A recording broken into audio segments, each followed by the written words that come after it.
Praise be to God. Once again, we thank God for this blessed opportunity He has granted unto us to come to the footstool of the Holy Word. We praise and glorify God for that. Now we give all glory to our living God for this purpose. We welcome all of you in the blessed and holy name of our Lord and Savior Jesus Christ. We also welcome on behalf of the Kodambakkam Christian Brethren Assembly and the GLM Bookshop Ministries in Chennai.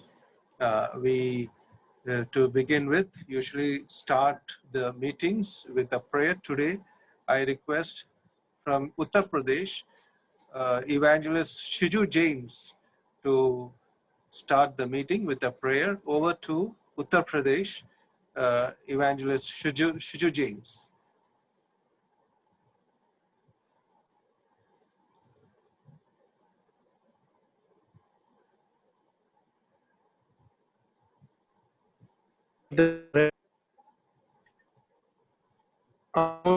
Heavenly Father,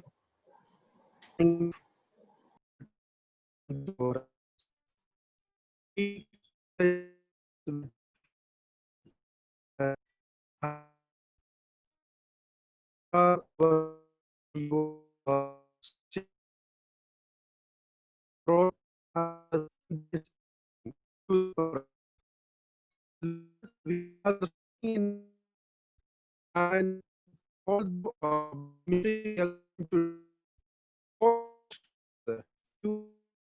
be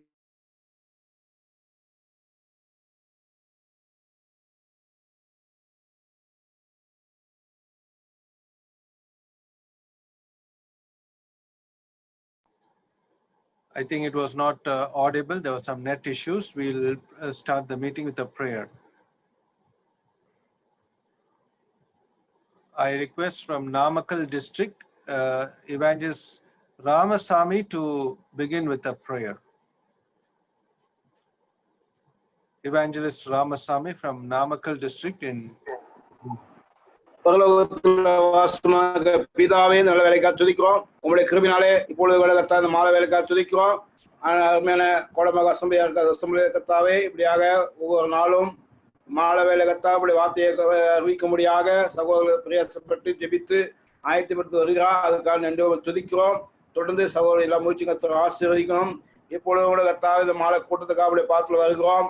பாட்டுப்பாட சகோதரக்காக ஜெபிக்கிறோம். ஆண்டவர் செய்தியாளர்கள் ஆண்டப்பில் அண்ணனுக்காக ஜெபிக்கிறோம். விவேக்காக ஜெபிக்கிறோம். கத்த நாட்கள் கிருபித்தாகும். ஆண்டவர் zoom மீட்ல கலந்து கொண்ட ஒவ்வொருத்தருக்காக துதிக்கிறோம். ஒவ்வொருத்தருக்கு தேவையான வார்த்தை கொடுத்து ஆசீர்வதிங்க.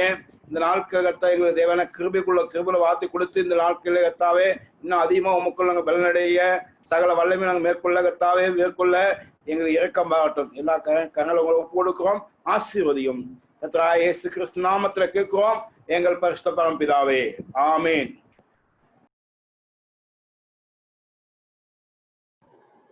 Thank you, Evangelist Ramasamy from Namakkal district in Tamil Nadu for the prayer. May God be with you. Now we are going to the next session, that is the singing session. When we are overjoyed, we have songs in our hearts and we sing the songs. Today we have with us a special singer from Udumalpet, Tirupur district in Tamil Nadu, Brother Shibu James. And Brother Shibu James will be singing the songs for us. Over to Udumalpet.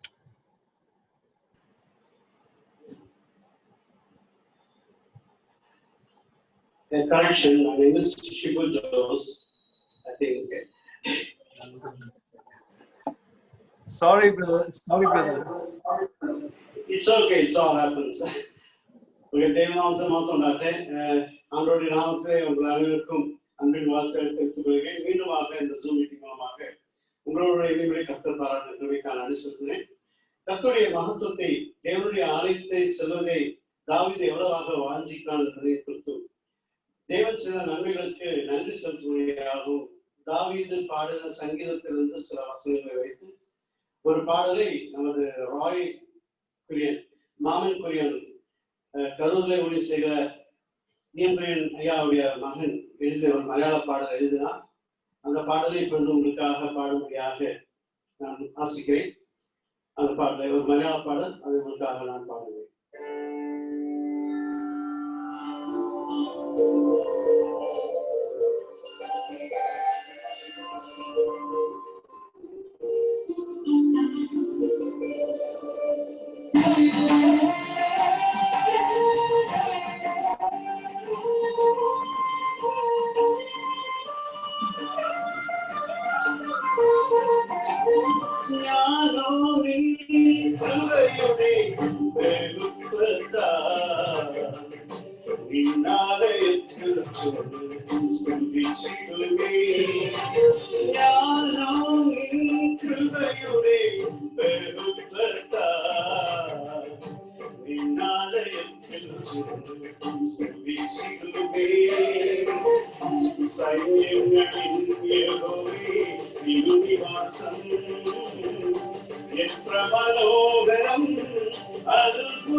சைன்யங்களின் யெகோவே திருநிவாசம் எത്ര മനോഹരം അത്ഭുതമേ ജ്ഞാനോനിൻ കൃപയുടെ ബഹുത്വത്താൽ നിന്നാരേറ്റു സ്തുതിച്ചിടുകേ.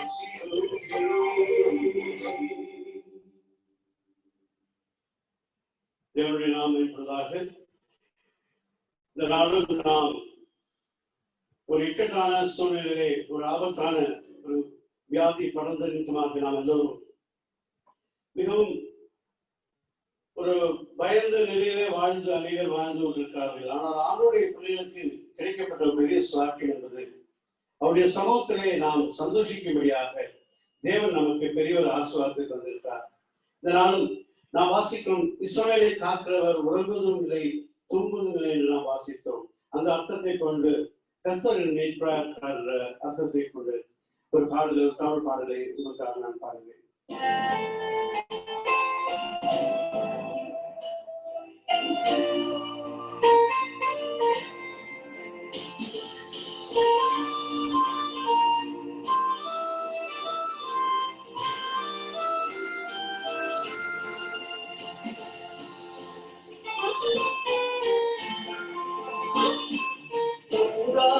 கண்கள் துணையான கரங்கள் என்னை காக்கும் போது எனக்கென்ன கவலை.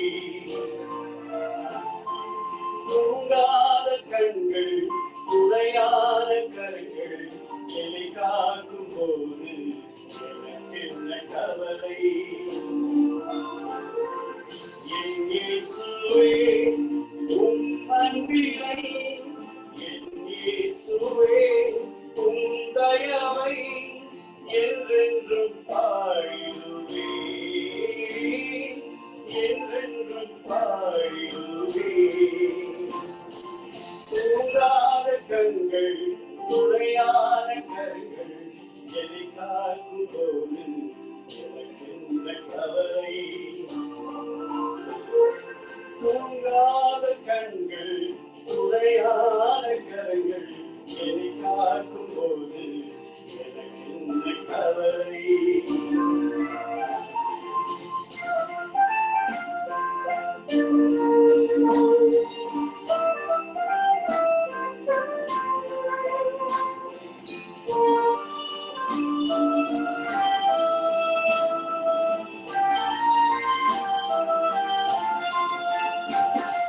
குளிரான நீரோடை அருகிலே குதூகல மேய்ச்சல் எனக்களித்து, குளிரான நீரோடை அருகிலே குதூகல மேய்ச்சல் எனக்களித்து, கர்த்தரன் மேய்ப்பராயிருக்கையிலே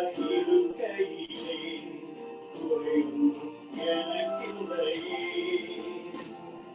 கர்த்தரின் மேய்ப்பராயிருக்கையிலே குறையொன்றும் எனக்கில்லையே, குறையொன்றும் எனக்கில்லையே. தூங்காத கண்கள் துணையான கரங்கள் என்னை காக்கும் போது எனக்கென்ன கவலை. தூங்காத கண்கள் துணையான கரங்கள் என்னை காக்கும் போது எனக்கென்ன கவலை.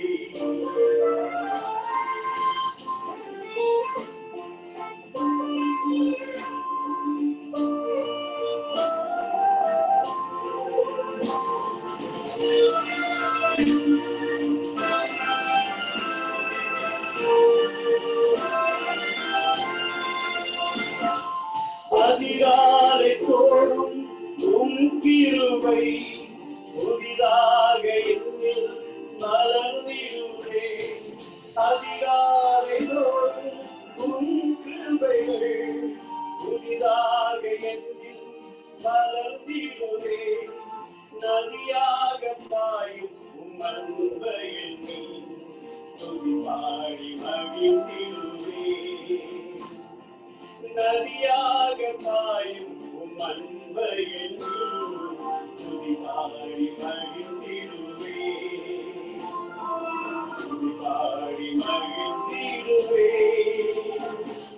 தூங்காத கண்கள் உடையாத கரங்கள் என்னை காக்கும் போது எனக்கு என்ன கவலை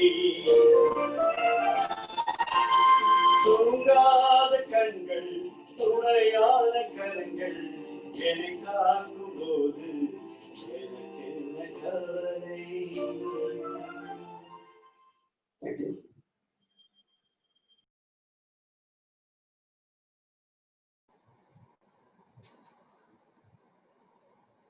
Thank you, Brother Shibu Jos from Udumalpet for the songs. May God use you more in the days to come in the most blessed way in the ministry of singing. May God be with you and your family. It is our utmost and deep prayers. We welcome all of you in the most blessed and glorious name of our Lord and Savior, Jesus Christ. We also welcome on behalf of the Kodambakam Christian Brethren Assembly in Chennai. Today and tomorrow and day after tomorrow, God willing, we will be having with us Evangelist Chandapilla Philip from Kottayam, and our dear brother is going to speak, Achayan is going to speak from a model Christian, a model being a model Christian life, a model Christian life from the chapter of Acts 9, from the book of Acts. We have already seen a model church. Our dear brother MJ Babu from Delhi, he had previously taken 1 or 2 months ago from that topic, a model church, and that was from 1 Thessalonians. And here we have a model Christian life. That is from Acts chapter 9. We know from whom it is going to be. It is from the great missionary, Christian, and blessed apostle Paul himself, I believe. Anyway, we let us wait in prayer with a prayerful heart and what the Holy Spirit is going to speak through our dear evangelist Chandapilla Philip, so that we may each one of us gain the valuable treasures from the Word of God. We also thank Evangelist Chandapilla Philip Achayan for having accepted this Kodambakam Christian Assembly invitation, and we praise God for his wonderful gift of preaching and teaching in various sermons in various places at different locations, and may God use him across not only in South India and abroad, but wherever he goes, may God use him more in the days to come. We also have along with us Evangelist Vivek Anand from Madurai. He's a dear friend of mine and a beloved brother. He is going to translate from Malayalam to Tamil, and may the Spirit of God use him in the best possible way today also for his glory. Thank you, Brother Vivek, for having joined us. May God be with you also. We once again welcome all of you in the most blessed name of our Lord and Savior, Jesus Christ. Now for the blessing of the message, we usually have a prayer, and I request from Tiruvalla, Brother K.M. Thomas. He's the elder of that assembly. I request Brother K.M. Thomas Achayan to pray for the blessing of the message. Over to Tiruvalla.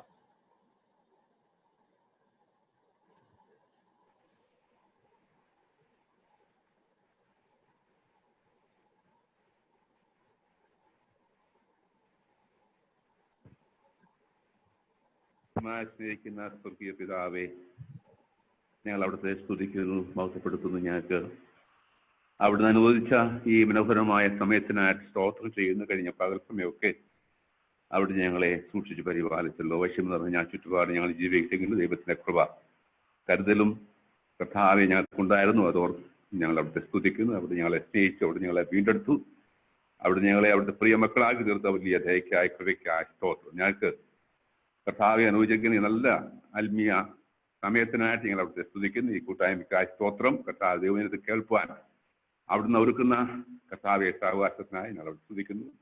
വചനം സംസാരിക്കുന്ന പ്രിയ കർത്തദാസനെ അവിടുത്തെ കരങ്ങൾ മേൽപ്പിക്കുന്നു. ആത്മാവെ സംസാരിപ്പാൻ കർത്താവ് ഇന്നത്തെ ദൂത് ഞങ്ങൾക്ക് ഏവർക്കും അനുഗ്രഹത്തിന് കാരണമായി തീരുവാൻ അവിടുന്ന് ഇടയാക്കണമെന്ന് പ്രാർത്ഥിക്കുന്നു. ഞങ്ങളെ കേൾപ്പിച്ച മനോഹരമായ ഗാനങ്ങൾക്കായി കർത്താവെ അവിടെ സ്തുതിക്കുന്നു. അത് ഗാനം ആലപിച്ച പ്രിയ സഹോദരനെ അവിടുന്ന് ധാരാളമായി അനുഗ്രഹിക്കണമേ. ഇതിന്റെ പിന്നിൽ അധ്വാനിക്കുന്ന കോടമ്പാക്കം ഇവിടുത്തെ അസംബ്ലി ഞങ്ങൾ ഓർത്ത് പ്രാർത്ഥിക്കുന്നു. അവിടെയുള്ള ഉത്തരവാദിത്വ സഹോദരന്മാരെ പ്രാർത്ഥിക്കുന്നു. അനേർക്ക് വചനം കേൾക്കുവാനും കർത്താവെ ആ രീതിയിൽ വചനത്തിൽ കർത്താവെ ഉറപ്പാനും കർത്താവിനെ അറിയാത്തവർക്ക് കർത്താവിനെ അറിയുവാനുള്ള അവസരങ്ങളൊക്കെ ഒരുക്കൊടുക്കുന്നു. സ്തോത്രം ചെയ്യുന്നു. ഞങ്ങൾ അവിടെ സന്നാചരിക്കുന്നു. അവിടെ ഞങ്ങൾ സംസാരിച്ചാതെ പ്രാർത്ഥന സ്തോത്രം കർത്താവ് യേശു ക്രിസ്തുവിന്റെ വലിയ നാമത്തിൽ തന്നെ ആമേൻ.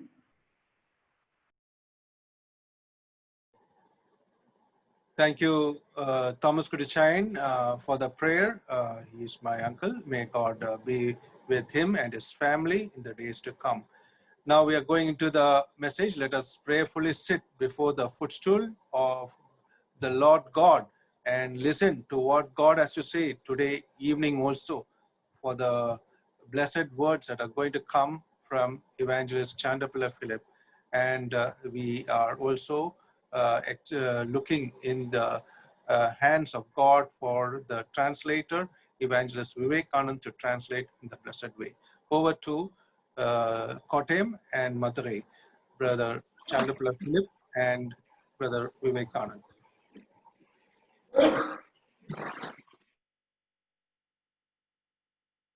ദൈവനാമത്തിന് നന്ദിയുള്ള ഹൃദയത്തോടുകൂടെ സ്തോത്രം ചെയ്യുന്നു. നാമത്തെ ഹൃദയത്തോടുകൂടെ തുതിക്കുന്നേൻ. കോടമ്പാക്കം ക്രിസ്ത്യൻ ബ്രദറൻ സഭ ക്രമീകരിച്ചിരിക്കുന്ന ഈ യോഗത്തിൽ ദൈവവചന ശുശ്രൂഷ നിർവഹിപ്പാൻ ഈ 3 ദിവസങ്ങളിലായി അവസരം ലഭിച്ചതിൽ ദൈവത്തിന് മഹത്വം കരയറ്റുന്നു. கோடம்பாக்கம் கிறிஸ்துவ ஆயத்தப்படுத்தி இருக்கிறதான இந்த 3 நாள் கூட்டங்களிலே தேவனுடைய வசனத்தை பகிர்ந்து கொள்வதற்கு தேவன் கொடுத்த கிருபைக்காக தேவனை துதிக்கின்றேன். ഇങ്ങനെയൊരു ശുശ്രൂഷയ്ക്ക് ക്ഷണിച്ചതിൽ സഭയോടുള്ള നന്ദിയും സ്നേഹവും ഈ സമയം ഞാൻ അറിയിക്കുകയാണ്. என்னை இந்த ஊழியத்திற்கு அழைத்ததற்குரியதான நன்றியும் அன்பையும் സഭയോടുള്ള നിലയിലെ ഞാൻ தெரிவித்துக் കൊള്ളുகின்றேன். തമിഴ്നാട്ടിൽ ശുശ്രൂഷകൾക്ക് വന്നിരുന്ന സമയങ്ങളിലൊക്കെ എൻ്റെ മലയാളത്തിലെ പ്രസംഗം തമിഴിലേക്ക് മൊഴിമാറ്റം നടത്തിക്കൊണ്ടിരുന്നത് സഹോദരൻ വിവേകായിരുന്നു. ഇവിടെയും അതിനവസരം ലഭിച്ചതിൽ ദൈവത്തെ സ്തുതിക്കുന്നു. വിവേകിനോടുള്ള നന്ദി ഞാൻ ഈ തരുണത്തിൽ അറിയിക്കുന്നു.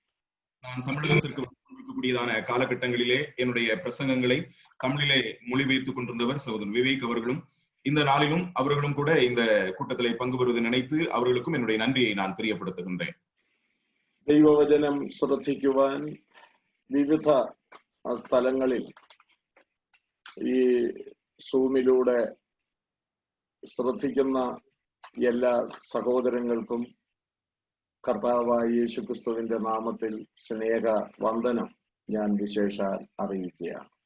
தேவனுடைய வசனத்தை பல இடங்களில் இருந்து இந்த ஜூம் மூலமாக கவனித்துக் கொண்டிருக்கிறதான எல்லா சகோதரர்களுக்கும் என்னுடைய அன்பின் வாழ்த்துக்களை நான் தெரியப்படுத்துகின்றேன். കോടമ്പാക്കം ക്രിസ്ത്യൻ ബ്രദറൻ സഭ ഇങ്ങനെ ആഴ്ചതോറും ക്രമീകരിച്ചു കൊണ്ടിരിക്കുന്ന ഈ ദൈവവചന പഠനത്തിനായി ദൈവത്തെ സ്തുതിക്കുന്നു. ദൈവം അവർക്ക് കൊടുത്ത പ്രേരണയെ ഓർത്ത് ദൈവത്തിന് മഹത്വം കരയറ്റുന്നു.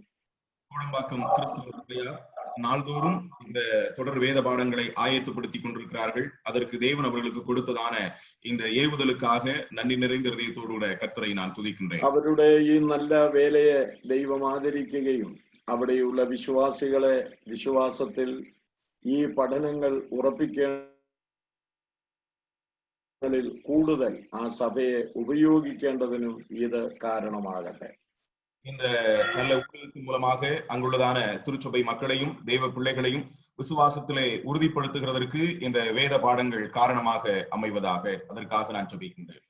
ദൈവത്തിന് സ്തോത്രം. നമ്മൾ അപ്പോസ്തല പ്രവൃത്തികൾ 9-ാം അധ്യായത്തിൽ നിന്ന് ഒരു വിശ്വാസി അല്ലെങ്കിൽ ഒരു ദൈവദാസൻ സഭയോടുള്ള ബന്ധത്തിലും ദൈവത്തോടുള്ള ബന്ധത്തിലും എത്രമാത്രം മാതൃകയായിരിക്കണം എന്ന് പഠിപ്പിക്കുന്ന ചില വ്യക്തികളെ അധ്യായത്തിൽ നിന്ന് കൊണ്ടുവരുവാൻ ഞങ്ങൾ താല്പര്യപ്പെടുകയാണ്.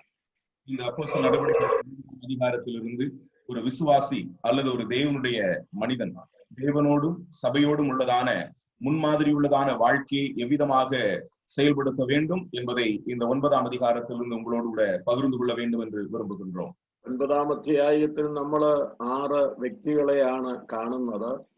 இந்த 9-ാം அதிகாரத்திலே 6 நபர்களை நாம் பார்க்கின்றோம். ആ 6 വ്യക്തികളുടെ ജീവിതത്തിൽ നമുക്ക് വെളിപ്പെടുത്തി തന്നിരിക്കുന്ന എല്ലാ ഗുണങ്ങളും ഏതൊരു കാലത്തും ജീവിക്കുന്ന ക്രിസ്തു വിശ്വാസികൾക്ക് മാതൃകാപരമാണെന്നുള്ളത് പഠിച്ചു വരുമ്പോൾ നമുക്ക് മനസ്സിലാക്കാൻ കഴിയും. அந்த 6 நபர்களின் மூலமாக வெளிப்படுத்தக்கூடியதான ஆவிக்குரிய குணாதிசயங்கள் எல்லா காலகட்டத்திலும் வாழக்கூடியதான விசுவாசிகள் கைக்கொள்ள வேண்டியதான முன்மாதிரி உள்ளவைகளாக இருக்கிறது என்பதை நாம் தொடர்ந்து கற்றுக்கொள்ளும் பொழுது அறிந்து கொள்ள முடியும். നമുക്ക് പ്രാർത്ഥനയോടുകൂടെ അപ്പോസ്തല പ്രവൃത്തികൾ 9-ാം അധ്യായത്തിലേക്ക് തിരിയാം. நாம் ஜெபத்தோடு கூட அப்போஸ்தல நடவடிக்கைகள் 9-ാം அதிகாரத்துக்கு நேராக நம்முடைய சிந்தனையை கொண்டு செல்வோம். 9-ാം അധ്യായത്തിന്റെ പ്രധാനപ്പെട്ട വിഷയം ശൗലിന്റെ അല്ലെങ്കിൽ പൗലോസിന്റെ മാനസാന്തരമാണ്. 9-ാം அதிகாரத்தினுடைய மிக முக்கியமான விஷயம் சவுலுடைய அல்லது அப்போஸ்தலனாகிய பவுலுடைய மனம் திரும்புதல் என்பதாகும். എങ്ങനെ കർത്താവ് തന്റെ മഹത്വത്തിനു വേണ്ടി ഒരു വ്യക്തിയെ രൂപാന്തരപ്പെടുത്തുമെന്നുള്ളതിന്റെ ഉദാത്തമായ ഏറ്റവും ഉത്തമമായ ഒരു ദൃഷ്ടാന്തമാണ് ഈ ശൗല്. ஒரு மனிதனை ஆண்டவர் விதமாக தெரிந்து கொண்டு தம்முடைய நாம மகிமைக்காக பயன்படுத்துகிறார் என்கிறதை அறிந்து கொள்ளக்கூடியதான மிக நேர்த்தியான ஒரு முன் அடையாளம் தான் இந்த சவுலுடைய வாழ்க்கை. ഈ അധ്യായത്തിൽ പ്രതിപാദിച്ചിരിക്കുന്ന ഒന്നാമത്തെ വ്യക്തി അനന്യാസ് എന്ന ആ സഹോദരനാണ്. இந்த அதிகாரத்திலே முதலாவதாக நமக்கு சுட்டி காண்பிக்கப்படுகிறதான ஒரு நபர் அனனியா என்கிறதான அந்த சகோதரன். അദ്ദേഹത്തെ സംബന്ധിച്ച് 9-ാം അധ്യായം 10-ാം വാക്യത്തിലും അതോടൊപ്പം അപ്പോസ്തല പ്രവൃത്തികൾ തന്നെ 22-ാം അധ്യായം 12-ാം വാക്യത്തിലും രേഖപ്പെടുത്തിയിട്ടുണ്ട്. அவரை குறித்த நிலையிலே அப்போஸ்தல நடவடிக்கைகள் 9-ாம் அதிகாரத்தின் 10-ாம் வாக்கியத்திலும் 22-ாம் அதிகாரத்திலும் அவரை குறித்து சொல்லப்பட்டிருக்கிறது. വളരെയധികം കാര്യങ്ങളൊന്നും അനന്യാസിനെ സംബന്ധിച്ച് പുതിയ നിയമത്തിന്റെ പേജുകളിൽ നാം കാണുന്നില്ല, വായിക്കുന്നില്ല. அதிகமான விவரணைகளை புதிய ஏற்பாட்டின் பக்கங்களிலே இந்த அனனியாவை குறித்து நாம் பார்க்க முடியாது, வாசிக்கவும் இயலவில்லை. വളരെ കുറച്ച് കാര്യങ്ങളെ അനന്യാസിനെ സംബന്ധിച്ച് പരിശുദ്ധാത്മാവ് രേഖപ്പെടുത്തിയിട്ടുള്ളൂ എങ്കിലും ഏത് കാലത്തും അനുകരിക്കുവാൻ കൊള്ളാവുന്ന വളരെ ആത്മീയ ഗുണങ്ങൾ അദ്ദേഹത്തിന്റെ ജീവിതത്തിൽ നമുക്ക് കാണുവാൻ കഴിയും. மிக சுருக்கமானதான காரியங்களை தான் அனனியாவை குறித்து சொல்லப்பட்டிருக்கிறது என்று சொன்னாலும் எந்த காலகட்டத்திலும் பின்பற்றத்தக்கதான நல்லதொரு மாதிரியை அனனியாவுடைய வாழ்க்கையிலிருந்து நாம் கற்றுக்கொள்ள முடியும். അനന്യാസ് എന്ന ആ പദം ഹനന്യാവ് എന്ന പദവും ഒന്നു തന്നെയാണ്. அனனியா என்கிறதான அந்த வார்த்தையும் ஹனனியாஸ் என்கிறதான அந்த வார்த்தையும் ஒரே அர்த்தமுடையதான வார்த்தைகள். അനന്യാസ് എന്ന വാക്കിന്റെ അർത്ഥം കർത്താവ് കൃപാലു ആകുന്നു എന്നാണ്. அனனியா என்கிறதான வார்த்தையினுடைய அர்த்தம் கர்த்தர் கிருபையுள்ளவர் என்பதாகும். നമ്മൾ അപ്പോസ്തല പ്രവൃത്തികൾ 5-ാം അധ്യായത്തിൽ ഒരു അനന്യാസിനെ കാണുന്നുണ്ട്. நாம் அப்போஸ்தல நடவடிக்கைகள் 5-ாம் அதிகாரத்திலே ஒரு அனனியாவை நாம் பார்க்கின்றோம். അവന്റെ ഭാര്യയുടെ പേര് നമുക്കറിയാം, സഫീറ എന്നാണ്. அவருடைய மனைவியினுடைய பெயர் நமக்கு தெரியும், சபீரால் என்பதாகும். അവരുടെ ജീവിതത്തെ സംബന്ധിച്ചും അവർ ദൈവത്തോട് കാണിച്ച വ്യാജത്തെ സംബന്ധിച്ചും 5-ാം അധ്യായത്തിൽ പരിശുദ്ധാത്മാവ് രേഖപ്പെടുത്തിയിട്ടുണ്ട്. அவர்களுடைய வாழ்க்கை குறித்தும் அவர்கள் தேவனிடத்திலே காண்பித்த மாய்மாலத்தை குறித்தும் பொய்யை குறித்தும் 5-ாம் அதிகாரத்திலே நாம் வாசிக்க முடியும். பரிசுத்த ஆவியானவர் வெளிப்படுத்தி கொடுத்திருக்கிறார். പക്ഷെ ആ അനന്യാസിന്റെ ജീവിതത്തെ പരിശോധിക്കുമ്പോൾ മനസ്സിലാക്കാൻ കഴിയുന്ന ഒരു ഒരു സത്യം, ദൈവകൃപ നഷ്ടപ്പെടുത്തിയ ഒരു വ്യക്തിയായിരുന്നു 5-ാം അധ്യായത്തിൽ പ്രതിപാദിക്കുന്ന അനന്യാസ്. அந்த அனனியாவை குறித்த நிலையிலே நாம் கற்றுக்கொள்ளும் பொழுது தேவ கிருபையை இழந்த ஒரு மனிதனாக 5-ாம் அதிகாரத்திலே சொல்லப்பட்டிருக்கிற அனனியாவை நாம் பார்க்க முடியும். എന്നാൽ ഈ അനന്യാസിനെ സംബന്ധിച്ച് ദൈവകൃപ വളരെയധികം അനുഭവിച്ചുകൊണ്ടിരുന്ന ഒരു സഹോദരനായിരുന്നു. ஆனால் இந்த அனனியாவை பொறுத்த மட்டிலே தேவ கிருபையை மிக அதிகமாக அனுபவித்துக் கொண்டிருந்ததான ஒரு சகோதரனாக இவர் இருந்தார். നമ്മുടെ രക്ഷയുടെ സമയം മുതൽ ആത്മീയ ജീവിതം ഇന്നു വരെ ദൈവകൃപ, കർത്താവിങ്കിൽ നിന്നുള്ള കൃപ ധാരാളമായി അനുഭവിച്ചു കൊണ്ടിരിക്കുന്നവരാണ് നമ്മൾ ഓരോരുത്തരും. நாம் ரட்சிக்கப்பட்ட நாள் தொடங்கி இன்றைக்கு வரைக்கும் தேவ கிருபையை தாராளமாக அனுபவித்துக் கொண்டிருக்கிறவர்கள் தான் நாம் ஒவ்வொருவரும். ഷിബു പാടിയ ആദ്യത്തെ പാട്ടും മലയാളത്തിലെ ദൈവകൃപയുടെ ബഹുത്വത്തെ കുറിച്ചായിരുന്നു.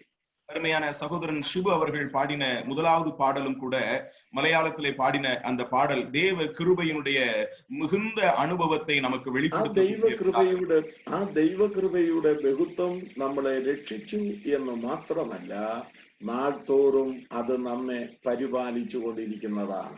அந்த தேவ கிருபையினுடைய அளவற்ற தன்மை என்கிறது நம்மை ரட்சித்தது என்கிறது மட்டுமல்ல, ஒவ்வொரு நாளும் நம்மை நடத்தி கொண்டிருக்கிறது, பராமரிக்கின்றது.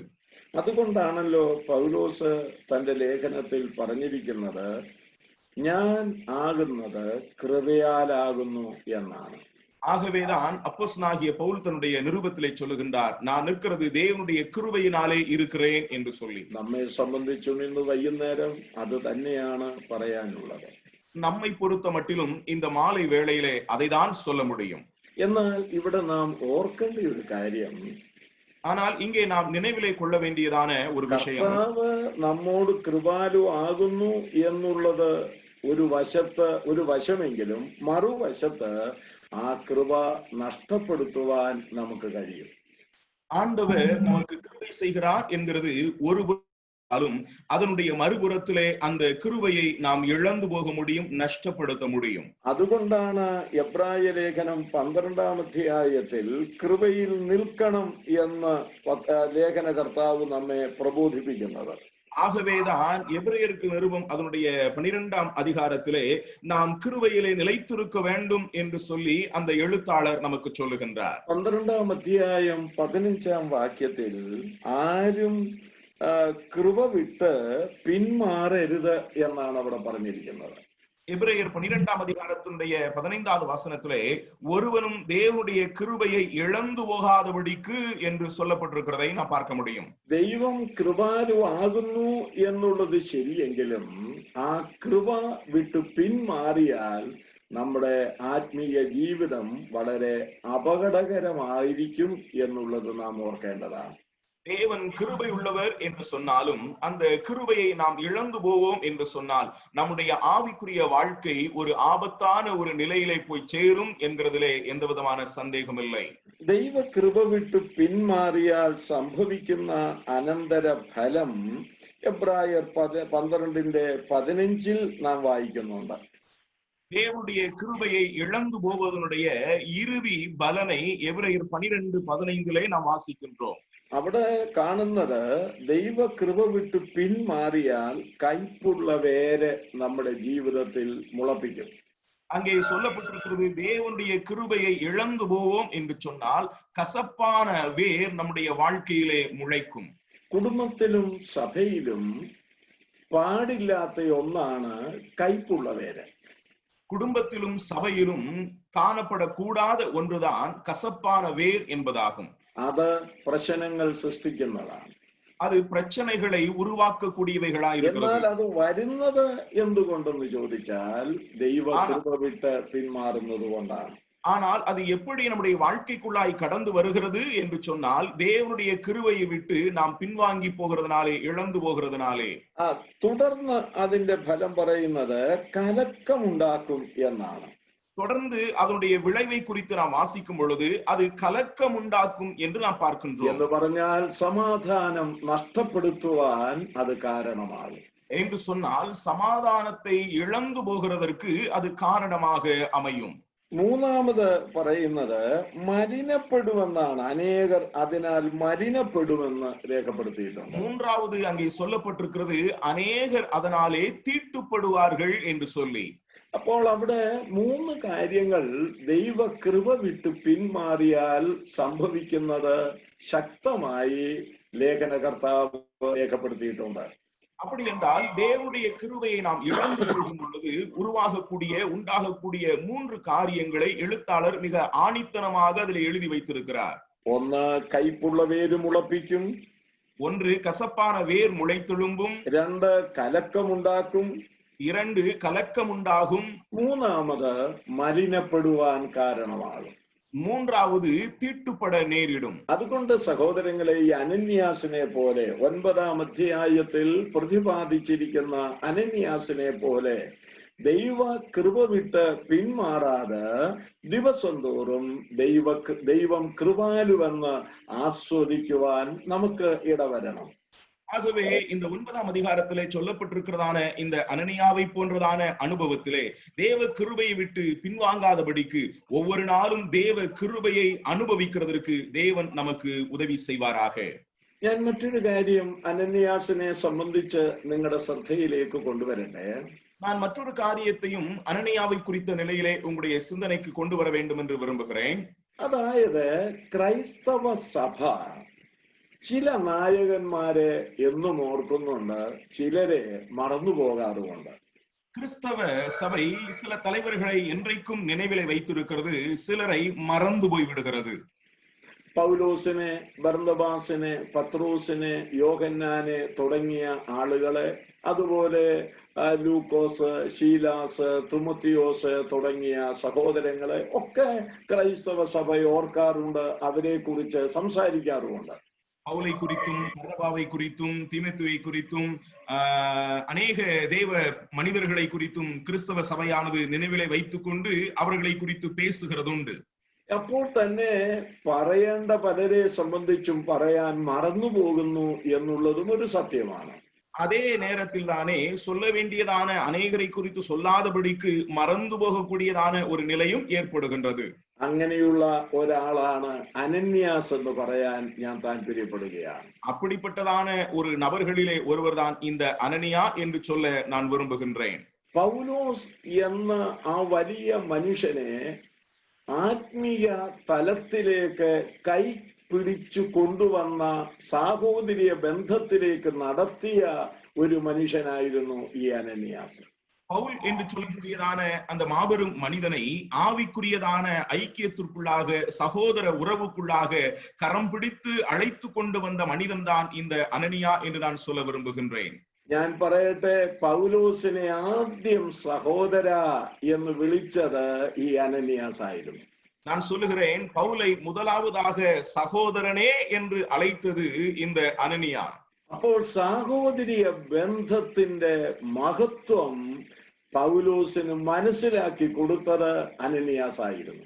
அப்படி என்றால் சகோதர உறவின் மேன்மையை பவுலுக்கு புரிய வைத்தவர் இந்த அனனியாவாகிய இந்த மனிதர்.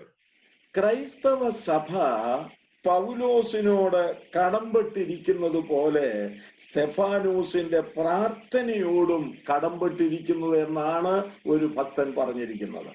கிறிஸ்தவ சபை பவுலோடு கூட எந்த அளவுக்கு கடமைப்பட்டிருக்கிறதோ அதே விதத்திலே ஸ்தேவானுடைய ஜெபத்தோடும் கடமைப்பட்டிருக்கிறது என்று ஒரு தேவ மனிதர் சொன்னார். തുടർന്ന് അദ്ദേഹം പറയുന്നത് സഭ പൗലോസിനോട് കടംപെട്ടിരിക്കുന്നത് പോലെ അനന്യാസിന്റെ സാഹോദര്യ ബന്ധത്തോടും കടംപെട്ടിരിക്കുന്നുവെന്നാണ്. தொடர்ந்து அந்த தேவ மனிதர் சொல்லும் பொழுது பவுலோடு கூட கிறிஸ்தவ சபை எந்த விதத்திலே கடன்பட்டிருக்கிறதோ அதே விதத்திலே அனனியாவுடைய சகோதர உறவோடும் கூட அது கடமைப்பட்டதாக இருக்கிறது. അതുപോലെ ദൈവകൃപയെ അനുഭവിച്ച ഈ അനന്യാസ് ദൈവകൃപയിൽ ഈ കാലത്ത് തുടരുവാൻ നമുക്ക് ഒരു പ്രേരക ശക്തിയാകട്ടെ. அவ்விதமான நிலையிலே தேவனுடைய கிருபையை அனுபவித்த இந்த அனனியா ஆமும் தேவ கிருபையை அனுபவிக்கிறதற்கு நமக்கு ஒரு உந்துதலாக அமைவாராக. തുടർന്ന് അനന്യാസിനെ സംബന്ധിച്ച് അപ്പോസ്തല പ്രവൃത്തി 22:12 ഒന്ന് കടക്കുവാൻ ഞാൻ ആഗ്രഹിക്കുകയാണ്. நான் தொடர்ந்து அப்போஸ்தலர் நடபடிகள் 22ஆம் அதிகாரத்தின் 12ஆம் வாக்கியத்துக்கு நேராக அனனியாவை குறித்து சொல்லும்படியாய் கடந்து போக விரும்புகின்றேன். അവിടെ അദ്ദേഹത്തെ സംബന്ധിച്ചു വളരെ പ്രധാനപ്പെട്ട 2-3 കാര്യങ്ങൾ ഓർപ്പിക്കുന്നുണ്ട്. அங்கே அவரை குறித்ததான நிலையிலே மிக முக்கியமான 2-3 காரியங்கள் அங்கே சொல்லப்பட்டிருக்கிறது.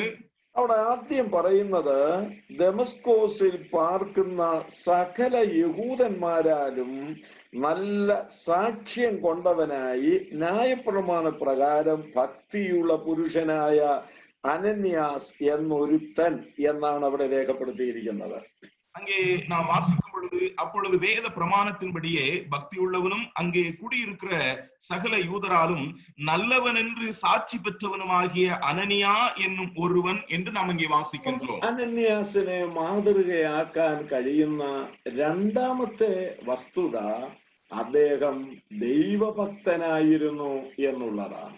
அனனியாவை குறித்த நிலையிலே இரண்டாவதாக நாம் முன்மாதிரியாக எடுத்துக்கொள்ள வேண்டியதான விஷயம் என்ன என்றால் அவர் ஒரு தெய்வ பக்தியுள்ள ஒரு மனிதராக இருந்தார் என்பதாகும். ഈ ഭക്തൻ എന്നൊക്കെ പറയുമ്പോൾ പലരുടെയും ഭക്തിയെ കുറിച്ച് ഞാൻ മനസ്സിലാക്കിയിരിക്കുന്നത് അവരുടെ മതഭക്തി അല്ലെങ്കിൽ അവരുൾപ്പെട്ടു നിൽക്കുന്ന സഭാഭക്തി എന്നീ തലങ്ങളാണ് പലരെ സംബന്ധിച്ചും നമുക്ക് കാണാൻ കഴിയുന്നത്.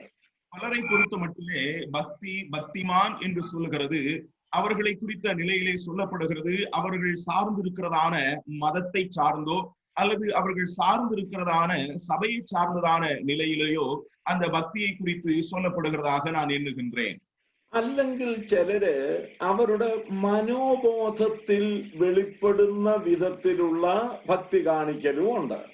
அல்லது அவர்கள் தங்களுடைய மனதிலே தோன்றுகிறதான விதங்களிலே தங்களுடைய பக்தியை வெளிப்படுத்துகிறவர்களும் இருக்கின்றார்கள். ഇതിനെയെല്ലാം ലോകം ഭക്തി എന്നാണ് പറയുന്നതെങ്കിലും ദൈവവചനത്തിന്റെ അടിസ്ഥാനത്തിൽ ആരാണ് യഹോവ ഭക്തൻ, എന്താണ് ദൈവഭക്തി എന്ന് കാണിച്ചിരിക്കുന്നതാണ് അനന്യാസ് എന്ന ഈ വ്യക്തി.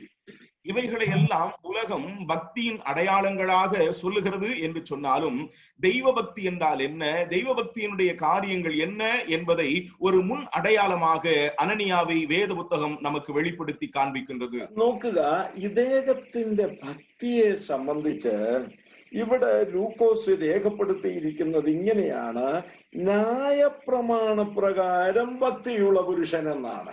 இந்த மனிதனுடைய பக்தியை குறித்த நிலையிலே லூக்கா இங்கே எழுதி கொடுத்திருக்கிறது எவ்விதமாக என்று சொன்னால் வேத பிரமாணத்தின்படியே பக்தி உள்ளவன் என்று நாம் அங்கே வாசிக்கிறோம். അവിടെ ന്യായപ്രമാണം എന്ന് ഉദ്ദേശിക്കുന്നത് കേവലം 10 കൽപ്പനകളെ ഉദ്ദേശിച്ചല്ല, പഴയ നിയമ തിരുവെഴുത്തുകളെ തന്നെ ഉദ്ദേശിച്ചാണ് പറഞ്ഞിരിക്കുന്നത്. இங்கே வேத பிரமாணம் என்று சொல்லுகிறது ஏதோ 10 கட்டளைகளை மட்டும் சொல்லப்பட்டிருக்கிறது என்கிற நிலையில் அல்ல, பழைய ஏற்பாட்டின் முழு வாக்கியங்களையும் அடிப்படையாக அது சொல்லப்பட்டிருக்கிறது. അതായത് അനന്യാസിന്റെ ഭക്തി ദൈവ വചനത്തെ അടിസ്ഥാനപ്പെടുത്തിക്കൊണ്ടുള്ള ഭക്തിയായിരുന്നു. அதாவது அனனியாவுடைய தேவ பக்தி என்று சொல்லுகிறது தேவனுடைய வசனத்தை அஸ்திபாரமாய் கொண்டிருந்த ஒன்றாக இருந்தது. അപ്പോൾ ഒരുവന്റെ ഭക്തി വരേണ്ടത് ദൈവ വചനത്തെ ബേസ് ചെയ്തുകൊണ്ടായിരിക്കണം. அப்படி என்றால் ஒருவனிடத்திலிருந்து வெளிப்பட வேண்டியதான தேவ பக்தி என்கிறது தேவனுடைய வசனத்தின் அடிப்படையிலிருந்து அது வெளிப்பட வேண்டும். ദൈവ വചനത്തെ ഒഴിച്ചു നിർത്തിക്കൊണ്ട് കാണിക്കുന്നതൊന്നും ദൈവഭക്തി അല്ല എന്ന് തിരുവെഴുത്ത് നമ്മെ പഠിപ്പിക്കുന്നുണ്ട്. தேவ வசனத்தை மாற்றி நிறுத்திவிட்டு வெளிப்படுத்தி காண்பிக்கிற ஒன்றும் தேவ பக்தி அல்ல என்பதை வேத வாக்கியம் நமக்கு வெளிப்படுத்துகிறது. ഈ അനന്യാസിനെ കുറിച്ച് പറയുന്നത് ന്യായപ്രമാണ പ്രകാരം ഭക്തിയുള്ള പുരുഷൻ എന്നാണ്. இந்த அனனியாவை குறித்து நாம் இங்கே வாசிக்கும் பொழுது வேத பிரமாணத்தின்படி பக்தி உள்ள மனுஷன் என்று சொல்லி എന്ന് പറഞ്ഞാൽ അതിന്റെ അർത്ഥം എന്താണ് என்று சொன்னால் அதனுடைய அர்த்தம் என்ன? ദൈവ വചനം അനുസരിച്ചുകൊണ്ട് വെളിപ്പെടുത്തുന്ന ഭക്തി എന്നാണ് അതിനർത്ഥം. தேவனுடைய வசனத்தை கை கொண்டு வெளிப்படுத்தக்கூடியதான தேவ பக்தி என்பதுதான் அதனுடைய அர்த்தமாயிருக்கிறது. ഒരുവനെ ദൈവ ഭക്തനെന്ന് വേദപുസ്തകം പറയുന്നത് ഏതൊരുവനാണോ വചനം അനുസരിക്കുന്നത് അവനാണ് ദൈവഭക്തൻ.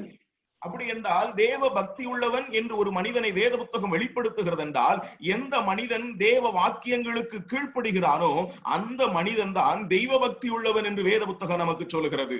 എന്താണ് അതിന്റെ കാരണം? அதனுடைய காரணம் என்ன? ദൈവ വചനമാണ് ഒരുവനിൽ ഭക്തിയെ വളർത്തുന്നത്.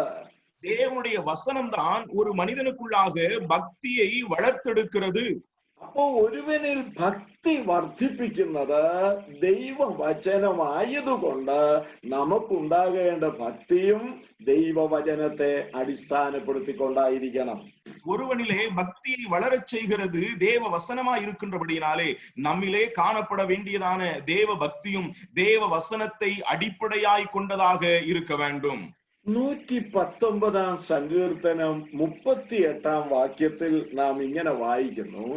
119 சங்கீதத்தினுடைய 38 வாக்கியத்திலே நாம் இவ்விதமாக வாசிக்கின்றோம். നിന്നോടുള്ള ഭക്തിയെ വർദ്ധിപ്പിക്കുന്നതായ നിന്റെ വചനം എന്നാണ്.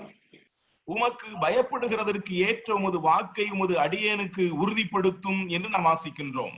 നോക്കുക, അപ്പോൾ എന്താണ് ആ വചനത്തിൽ പറയുന്നത്? அப்படி என்றால் அந்த வசனத்துல என்ன சொல்லப்பட்டிருக்கிறது?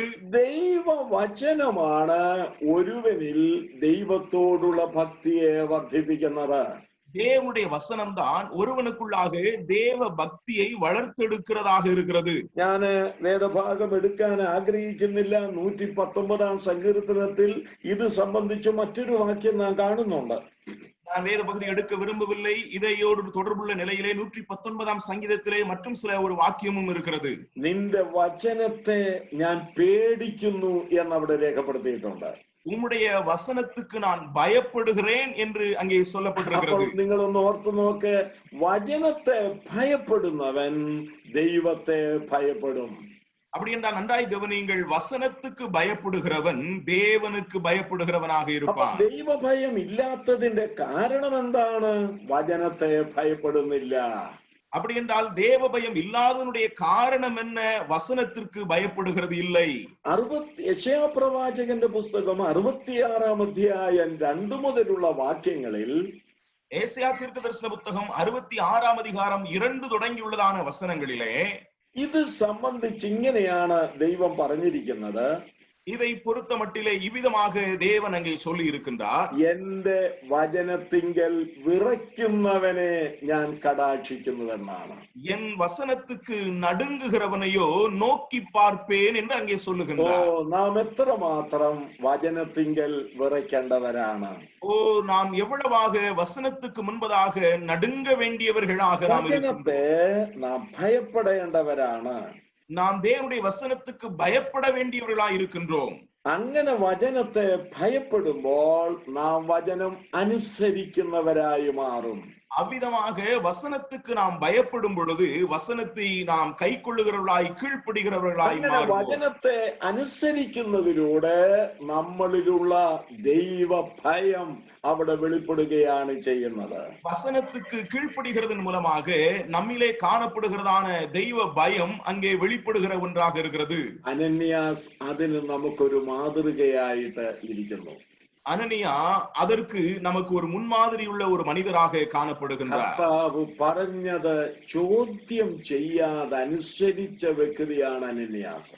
கர்த்தர் சொன்னதை கேள்வி கேட்காதபடிக்கு கீழ்ப்படிந்த ஒரு மனிதர் தான் அனனியா என்பதாகும். സഹോദരങ്ങളെ, ഈ പ്രതിസന്ധിയുടെ ഈ ഘട്ടത്തിൽ அருமையான சகோதரர்களே, இந்த நெருக்கமான இந்த சூழ்நிலையின் நடுவிலே നമ്മൾ വിശ്വാസത്തിൽ നിന്ന് ചോർന്നു പോകാതെ നമ്മെ സഹായിക്കാനാണ് ദൈവവചനം നമുക്കുള്ളത്. நாம் விசுவாசத்திலே சோர்ந்து போகாதபடிக்கு நமக்கு உதவி செய்யும்படியாக தான் தேவனுடைய வசனம் நமக்கு இருக்கிறது. ആ വചനവുമായിട്ടുള്ള നമ്മുടെ ബന്ധമാണ് ദൈവത്തോടുള്ള ബന്ധത്തെ വെളിപ്പെടുത്തുന്നത്. அந்த வசனத்தோடு உள்ளதான நம்முடைய உறவுதான் தேவனோடு உள்ளதான நம்முடைய உறவை வெளிப்படுத்துகின்ற ஒன்றாக இருக்கிறது. കർത്താവ് ഈ ആലോചന അനന്യാസിന്റെ ഗുണങ്ങൾ നമ്മളിൽ കൊണ്ടുവരാൻ விசேஷால் இடவருத்துமாறாகട്ടെ. இந்த ஆலோசனைகளின் மூலமாக அனனியாவினுடைய குணாதிசயங்களை நம்மிலே கொண்டு வருகிறதற்கு ஆண்டவர் நமக்கு உதவி செய்வாராக. നമുക്ക് മൂന്നാമത് അനന്യാസിനെ കുറിച്ച് പഠിക്കുമ്പോൾ நாம் மூன்றாவதாக அனனியாவை குறித்து நாம் கற்றுக்கொள்ளும் போது അപ്പോസ്തല പ്രവൃത്തി 22:12 തന്നെയാണ്. அப்போஸ்தலர் 22:12 தானே അവിടെ വായിക്കുന്നത് അവൻ നല്ല സാക്ഷ്യം കൊണ്ടവനായിരുന്നു. அவன் நல்லவர் என்று சாட்சி பெற்றவனாக இருந்தான் என்று வாசிக்கிறோம். എവിടെയുള്ളവരാൽ? எங்கே உள்ளவர்களாலே? അവന്റെ ചുറ്റുപാട് പാർക്കുന്ന യഹൂദന്മാരാൽ.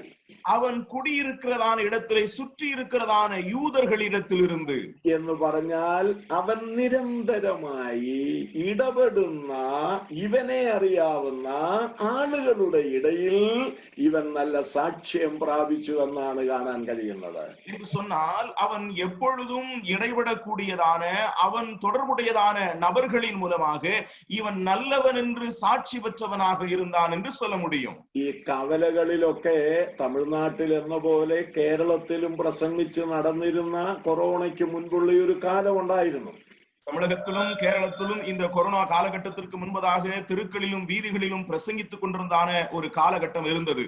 ചില ദൈവദാസന്മാരുടെ ചുമതലയിൽ ആ പരസ്യ പ്രഭാഷണങ്ങൾ നടത്തുമ്പോൾ വന്ന സഹോദരന്മാര് പറയും, ഒരു കാര്യം ചെയ്യ്, ബ്രദറിന്റെ ഈ കവലയിൽ നിന്ന് തന്നെ നമുക്ക് അങ്ങോട്ട് ആരംഭിക്കാമെന്ന് പറയും. அப்பொழுது அந்த கூட்டத்தை நடத்துகிறதான அல்லது இந்த ஊழியங்களை செய்கிறதான சகோதரர்கள் வரும்பொழுது சொல்லுவார்கள், சகோதரா இந்த இடத்திலிருந்து தானே நாம் இந்த ஊழியத்தை ஆரம்பிப்போம் என்று சொல்லுவார்கள். சகோதரருடைய இந்த இடத்திலிருந்து என்று சொல்லுவார்கள். അപ്പോൾ അദ്ദേഹം പറയുന്ന ഒരു അങ്ങനെയുള്ള പലരും പറയുന്ന ഒരു മറുപടി ഉണ്ട്. അതിതാണ്, അതായത് ഇവിടെ ഒത്തിരി കേട്ടിരിക്കുക, ഇവിടെ നിന്നിട്ടൊരു കാര്യവുമില്ല. നമുക്കൊരു 4 കിലോമീറ്റർ അകലെ ഒരു കവല ജംഗ്ഷൻ ഉണ്ട്, നമുക്ക് അവിടേക്ക് പോകാമെന്ന് പറയും. அப்பொழுது அதிகமான பேர் சொல்லுகிறதான பதில் என்ன என்று சொன்னால், பிரதர் இந்த இடத்துல நிறைய கேட்டிருக்கிறாங்க, நாம ஒரு 4 கிலோமீட்டர் தள்ளி இன்னும் கொஞ்சம் தூரமாய் போய் நாம சொல்லுவோம் என்று அநேகர் பதில் சொல்லுவார்கள். എന്തായാ പറയുന്നതിന്റെ അർത്ഥം എന്താണെന്നറിയാമോ? அவ்விதமாக அவர்கள் சொல்வதனுடைய அர்த்தம் என்ன தெரியுமா? സ്വന്തം സ്ഥലത്ത് നിൽക്കാനുള്ള സാക്ഷ്യമില്ലെന്നാണ് അതിന്റെ അർത്ഥം. சொந்த ஊரிலே நிற்கக்கூடியதான சாட்சி அவர்களுக்கு இல்லை என்பதுதான் அதனுடைய அர்த்தமாகும். നമ്മുടെ സ്വന്തം, ഞാൻ പറയട്ടെ, ആദ്യം സാക്ഷ്യം വരേണ്ടത്, സ്തോത്രം, നമ്മുടെ സ്വന്തം വീട്ടിലായിരിക്കണം, ഭവനത്തിലായിരിക്കണം. விரும்புகிறேன், நம்முடைய முதலாவது சாட்சி என்கிறது நம்முடைய சொந்த வீட்டில் இருந்து ஆரம்பிக்க வேண்டும். ഈ എലീശ പ്രവാചകന്റെ ശിഷ്യന്മാരിൽ ഒരുവൻ, അയാൾ മരിച്ചുപോയി, എന്നിട്ട് കടക്കാര് ഇവരെ പിടിച്ചുകൊണ്ടു പോകുന്നു എന്ന് കണ്ടപ്പോൾ ഈ സ്ത്രീ എലീശയോട് പറഞ്ഞ ഒരു വാക്ക് 2 രാജാക്കന്മാർ 4-ാം അധ്യായത്തിൽ രേഖപ്പെടുത്തിയിട്ടുണ്ട്. எலிசாவுடைய சீஷர்களிலே ஒரு மனிதன் மரித்து போனான்.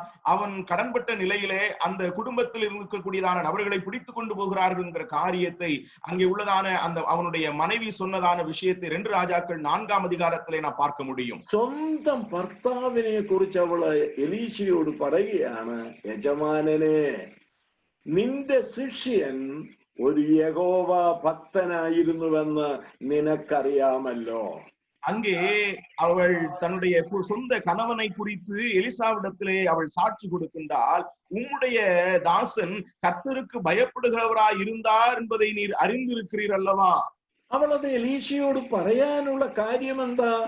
എലീശയുടെ ആ ശിഷ്യൻ, അവളുടെ ഭർത്താവ്, അവന്റെ ഭക്തി വീട്ടിൽ വെളിപ്പെടുത്തിക്കൊണ്ട് സാക്ഷ്യം പ്രാപിച്ചയാളാണ്.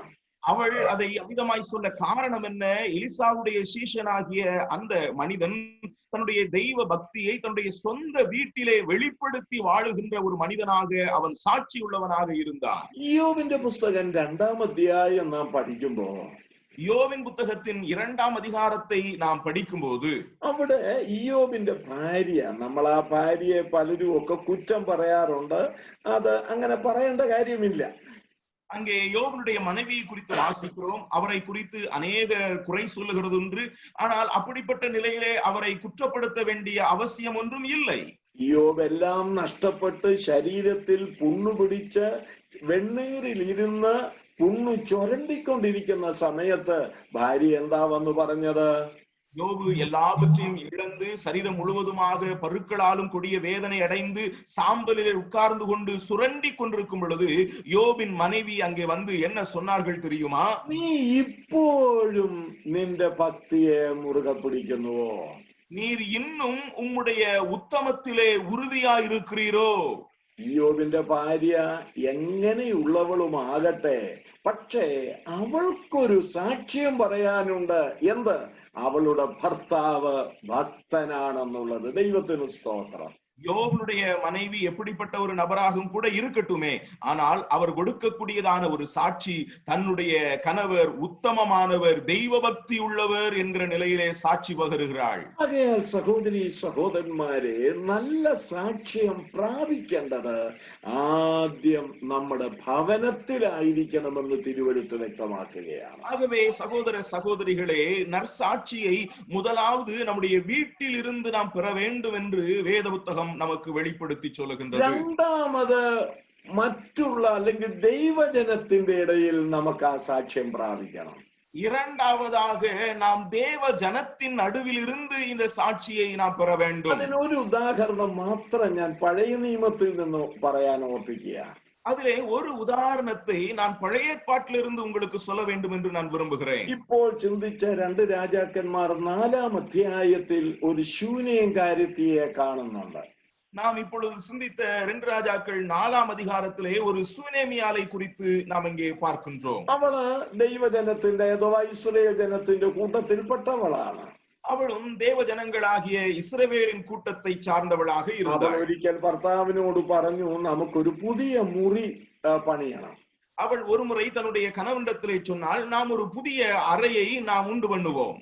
അപ്പോൾ അയാൾ ചോദിക്കുന്നുണ്ട്, എന്തിനാ ഇനി ഇവിടെ മുറി? നമ്മൾ 2 പേരല്ലേ ഉള്ളൂ, മക്കളില്ലല്ലോ, പിന്നെന്തിനാ എന്ന് ചോദിച്ചപ്പോൾ அப்பொழுது அவர் கேட்கிறார், நான் எதற்கு ஒரு புதிய அறை நாம் உண்டு பண்ண வேண்டும்? நாம் 2 பேர் தானே இருக்கிறோம், நமக்கு பிள்ளைகள் ஒன்றும் இல்லையே, எதற்கு புதிய அறை என்று அவர் கேட்ட பொழுது അവളുടെ മറുപടി ഇതാണ്, കൂടെ കൂടെ ഈ വഴിയായി പോകുന്ന ഇയാൾ വിശുദ്ധനായൊരു പ്രവാചകൻ എന്ന് ഞാൻ കാണുന്നു.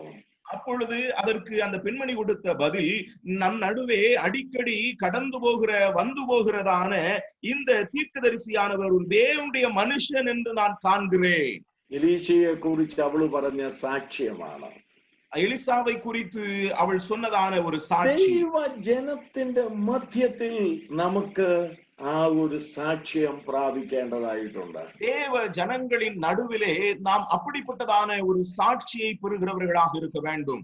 മൂന്നാമത്, നമ്മൾ പാർക്കുന്ന സ്ഥലത്ത് നമുക്കൊരു സാക്ഷ്യം വേണം.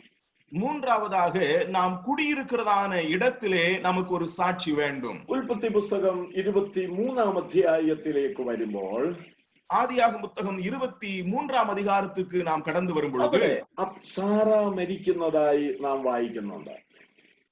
அங்கே சாராள் மரிக்கிறதை நாம் பார்க்கின்றோம். സാറ മരിക്കുന്ന സമയത്ത് അബ്രഹാം രാവിലെ എഴുന്നേറ്റ് ഹിത്യരോട് പറയുന്നുണ്ട്, എന്റെ ഭാര്യയെ അടക്കം ചെയ്യുവാൻ നിങ്ങൾ എനിക്ക് സ്ഥലം തരണമെന്ന് പറഞ്ഞു.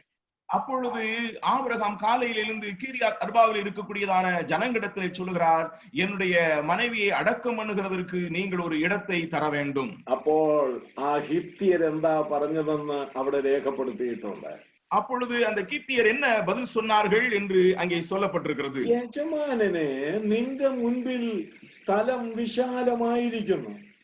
அங்கே அந்த ஏத்தின் புத்திரர் அங்கே சொல்லுகிறார்கள், ஆண்டவனே, உங்களுக்கு முன்பதாக ஸ்தலம் ஏராளமாயிருக்கிறது, നിനക്ക് എവിടെ വേണമെങ്കിലും എടുക്കാം. நீர் எங்கு வேண்டுமானாலும் எடுத்துக்கொள்ளலாம். എന്നിട്ട് പറയുന്നത് എന്താ? നീ ഞങ്ങളുടെ ഇടയിൽ ദൈവത്തിന്റെ ഒരു പ്രഭുവാണെന്ന് ഞങ്ങൾ കാണുന്നു.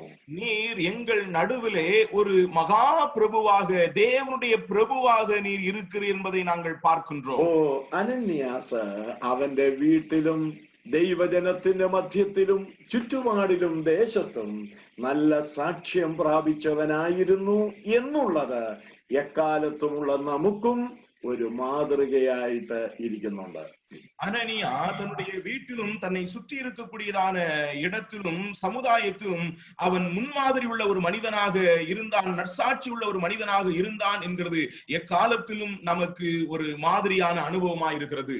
അപ്പോസ്തല പ്രവൃത്തികൾ 16-ാം അധ്യായം 2-ാം വാക്യത്തിൽ அப்போஸ்தலர் நடவடிக்கைகள் புத்தகம் அதனுடைய 16-ാം அதிகாரத்தின் 2வது வசனத்திலே തിമോത്തിയോസിനെ സംബന്ധിച്ചും അത് തന്നെ പറയുന്നുണ്ട്.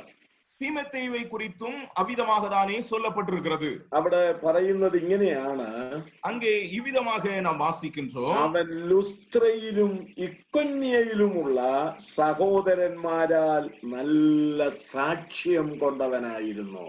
அவன் லீஸ்திராவிலும் இக்கோனியாவிலும் உள்ள சகோதராலே நற்சாட்சி பெற்றவனாக இருந்தான். അതുകൊണ്ടാണ് പൗലോസ് അവനുമായി പ്രവർത്തനത്തിന് പോകാൻ കാരണം. ஆகவேதான் பவுல் அவரோடு கூட ஊழியத்திற்கு கடந்து போக காரணம். ആത്മീയ നേതൃത്വത്തിനുണ്ടായിരിക്കേണ്ട, ആത്മീയ പ്രവർത്തകർക്കുണ്ടായിരിക്കേണ്ട, സഭാ ശുശ്രൂഷകന്മാർക്കുണ്ടായിരിക്കേണ്ട, സഭാ വിശ്വാസികൾക്കുണ്ടായിരിക്കേണ്ട ആ ക്വാളിറ്റി എത്രമാത്രം ഗൗരവമുള്ളതാണെന്ന് അവിടെ രേഖപ്പെടുത്തിയിരിക്കുകയാണ്. ஆவிக்குரிய தலைமைத்துவத்திற்கு, ஆவிக்குரிய பொறுப்புள்ள சகோதரர்களுக்கு, சபையின் பொறுப்புள்ளவர்களுக்கு, சபையின் விசுவாசிகளுக்கு காணப்பட வேண்டியதான அந்த குணாதிசயம் எவ்வளவு முக்கியத்துவம் உள்ளது என்பதை இது நமக்கு காண்பிக்கிறது. നമ്മള് മറ്റൊരു വേദഭാഗത്തേക്ക് ഈ വിഷയത്തെ കുറിച്ച് ഞാനൊന്ന് സൂചിപ്പിക്കാൻ ആഗ്രഹിക്കുകയാണ്. நான் வேறொரு வேத பகுதியை இந்த வசனத்தோடு அல்லது இந்த குறிப்போடு உள்ளதான நிகழ்விலே நான் தொடர்புபடுத்தி காண்பிக்க விரும்புகிறேன். എബ്രായർ 11:5 எபிரேயர் 11-ாம் அதிகாரத்தினுடைய 5-ாம் வாக்கியம். അവിടെ ഹാനോക്കിനെ കുറിച്ചാണ് പറഞ്ഞിരിക്കുന്നത്. அங்கே ஏனோக்கை குறித்து சொல்லப்பட்டிருக்கிறது. ഹാനോക്കിനെ കുറിച്ച് പറയുന്നിടത്ത് അവിടെ ഓർപ്പിക്കുന്നത് ഇങ്ങനെയാണ്, അവൻ ദൈവത്തെ പ്രസാദിപ്പിച്ചുവെന്ന് അവൻ എടുക്കപ്പെട്ടതിനു മുമ്പ് സാക്ഷ്യം പ്രാപിച്ചു എന്നാണ്. அவன் தேவனுக்கு பிரியமானவன் என்று அவன் எடுத்துக்கொள்ளப்படுவதற்கு முன்னமே சாட்சி பெற்றான் என்று அங்கே நாம் வாசிக்கின்றோம். എപ്പോഴാണ് സാക്ഷ്യം പ്രാപിച്ചത്? எப்பொழுது அவன் சாட்சி பெற்றான்? എടുക്കപ്പെട്ടതിന് ശേഷമല്ല, எடுக்கப்பட்டதற்கு பின்பாக அல்ல, എടുക്കപ്പെട്ടതിന് മുമ്പാണ് സാക്ഷ്യം പ്രാപിച്ചത്. எடுக்கப்படுவதற்கு முன்னமே அவன் சாட்சி பெற்றான். ഇന്ന് പലരെ സംബന്ധിച്ചും എടുക്കപ്പെട്ടതിന് ശേഷമാണ് സാക്ഷ്യം പ്രാപിക്കുന്നത്. இன்றைக்கு அநேகரை பொறுத்த மட்டிலே கொடுக்கப்படுகிற சாட்சி என்று சொல்லுகிறது எடுக்கப்பட்ட பின்பு கொடுக்கப்படுகிறது. അതായത് ജീവിച്ചിരുന്ന കാലത്ത് സാക്ഷ്യത്തോടുകൂടിയല്ല ജീവിച്ചത്. அதாவது வாழ்ந்திருந்த பொழுது நற்சாட்சி உள்ளவராக அவர் வாழவில்லை. ദൈവത്തിന് അവനെ കൊണ്ട് പ്രയോജനമില്ലായിരുന്നു. தேவனுக்கு எந்த விதத்திலும் பயனுள்ளவராக இருக்கவில்லை. ദൈവ ജനത്തിനും ദൈവ വേലയ്ക്കും അവനെ കൊണ്ട് പ്രയോജനമില്ലായിരുന്നു. தேவனுடைய ஜனங்களுக்கும் தேவனுடைய ஊழியத்திற்கும் எவ்விதத்திலும் பிரயோஜனமற்றவராகவே இருந்தார். ആരും സാക്ഷ്യം പ്രാപിക്കാതിരുന്ന വ്യക്തിയായിരുന്നു. அப்படிப்பட்ட நிலையில எந்த விதத்திலும் நற்சாட்சி பெறாத ஒரு மனிதர் அவர். എന്നാൽ മരിച്ചു കഴിയുമ്പോഴോ, ஆனால் அவர் மரித்ததற்கு பின்பதாக അവിടുന്നും ഇവിടുന്നും ഒക്കെ ആളുകൾ വന്നിട്ട് ഇല്ലാത്തതൊക്കെ ഈ ആളിനെ കുറിച്ച് സാക്ഷ്യമായിട്ട് അങ്ങ് പറയുകയാ ചെയ്യുന്നത്. ஆனால் அங்கிருந்தும் இங்கிருந்தும் அநேகர் வந்து அவர் மரித்ததற்கு பின்பதாக இல்லாததுமான அநேக சாட்சிகளை அவரை குறித்து சொல்லுகிறதை பார்க்க முடியும். പോയത് സഭയ്ക്കൊരു നഷ്ടമായി, ஐயோ இவர் கடந்து போனது நம்முடைய சபைக்கு மிகப்பெரியதான ஒரு ദൈവ இழப்பு, വേലയ്ക്കൊരു നഷ്ടമായി, ஊழியத்திற்கு மிகப்பெரியதான ஒரு இழப்பு. ജീവിച്ചിടത്തോളം കാലം നഷ്ടം വരുത്തിക്കൊണ്ട് ജീവിച്ചയാളാണ്. வாழ்ந்த நாட்கள் முழுவதுமாக இழப்பை ஏற்படுத்திக் கொண்டு வாழ்ந்த ஒரு மனிதர் இவர். ഒരു സാക്ഷ്യവും ഇല്ലാതിരുന്നയാള്, எந்த ஒரு நற்சாட்சியும் இல்லாத ஒரு மனிதர் இவர். മരണത്തിന് ശേഷം, എടുക്കപ്പെട്ടതിന് ശേഷം സാക്ഷ്യം പലരും കൊടുക്കുന്ന ഒരവസ്ഥ. ஆனால் இறந்ததற்கு பின்பதாக அநேகர் அவரை குறித்து சொல்லக்கூடியதான ஒரு சாட்சியின் நிலை. എന്നാൽ ഇവിടെ ഇദ്ദേഹത്തെ കുറിച്ച്, ഹാനോക്കിനെ കുറിച്ച്, അദ്ദേഹം എടുക്കപ്പെടുന്നതിന് മുൻപ് ജീവനോടുകൂടെ ഇരിക്കുമ്പോൾ തന്നെ ദൈവത്തിങ്കൽ നിന്ന് സാക്ഷ്യം പ്രാപിച്ചു എന്നുള്ളത് എത്രയോ അനുഗ്രഹിക്കപ്പെട്ട കാര്യം. ஆனால் இங்கே ஏனோக்கை குறித்த நிலையிலே நாம் வாசிக்கும் பொழுது அவர் மரிக்கிறதற்கு முன்பதாக அல்லது எடுத்துக்கொள்ளப்படுகிறதற்கு முன்பதாக தேவனாலே பிரியமானவர் என்று சாட்சி பெற்றார் என்று நாம் இங்கே வாசிக்கின்றோம். ചുരുക്കത്തിൽ നാം ഭവനത്തിലും ദൈവജനത്തിന്റെ മധ്യത്തിലും ചുറ്റുപാടുകളിലും സർവോപരി ദൈവത്തിൽ നിന്നും സാക്ഷ്യം പ്രാപിച്ച് ജീവിക്കുവാനുള്ള ദൈവകൃപ ഈ പഠനം മുഖാന്തരം നമുക്കുണ്ടാകട്ടെ എന്ന് പ്രാർത്ഥിക്കുന്നു. நான் சுருக்கமாய் சொல்ல வேண்டும் என்று சொன்னால், நம்முடைய குடும்பத்திலும் தேவ ஜனங்களின் நடுவிலும் நம்முடைய சுற்றுப்பாடுகளின் நடுவிலும் விசேஷமாய் தேவனிடத்திலிருந்தும் நாம் நற்சாட்சி பெற்றவர்களாக வாழுகிறதற்கு இந்த வேத பாடம் நமக்கு உதவி செய்வதாக. ഇനിയും അടുത്തത്, അതായത് നാലാമതായി ഈ അനന്യാസിനെ സംബന്ധിച്ച് പറഞ്ഞിരിക്കുന്നത് നമുക്കൊന്ന് ശ്രദ്ധിക്കാം. இனி அடுத்ததாக நான்காவதாக இந்த அனனியாவை குறித்து சொல்லப்பட்டிருக்கிறதான காரியத்தை நாம் சிந்திக்கலாம். അതിന്റെ 9 അപ്പോസ്തല പ്രവൃത്തി 9:10 തന്നെയാണ്. அப்போஸ்தல நடபடிகள் 9 அதிகாரத்தினுடைய 10 வாக்கியம் தானே. അവിടെ മലയാളത്തിൽ പറഞ്ഞിരിക്കുന്നു, എന്നാൽ അനന്യാസ് എന്നൊരു ശിഷ്യൻ എന്നാണ്.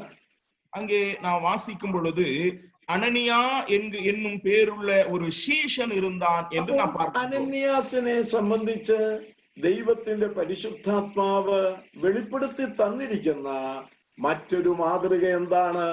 അദ്ദേഹം ഒരു ക്രിസ്തു ശിഷ്യനായിരുന്നു.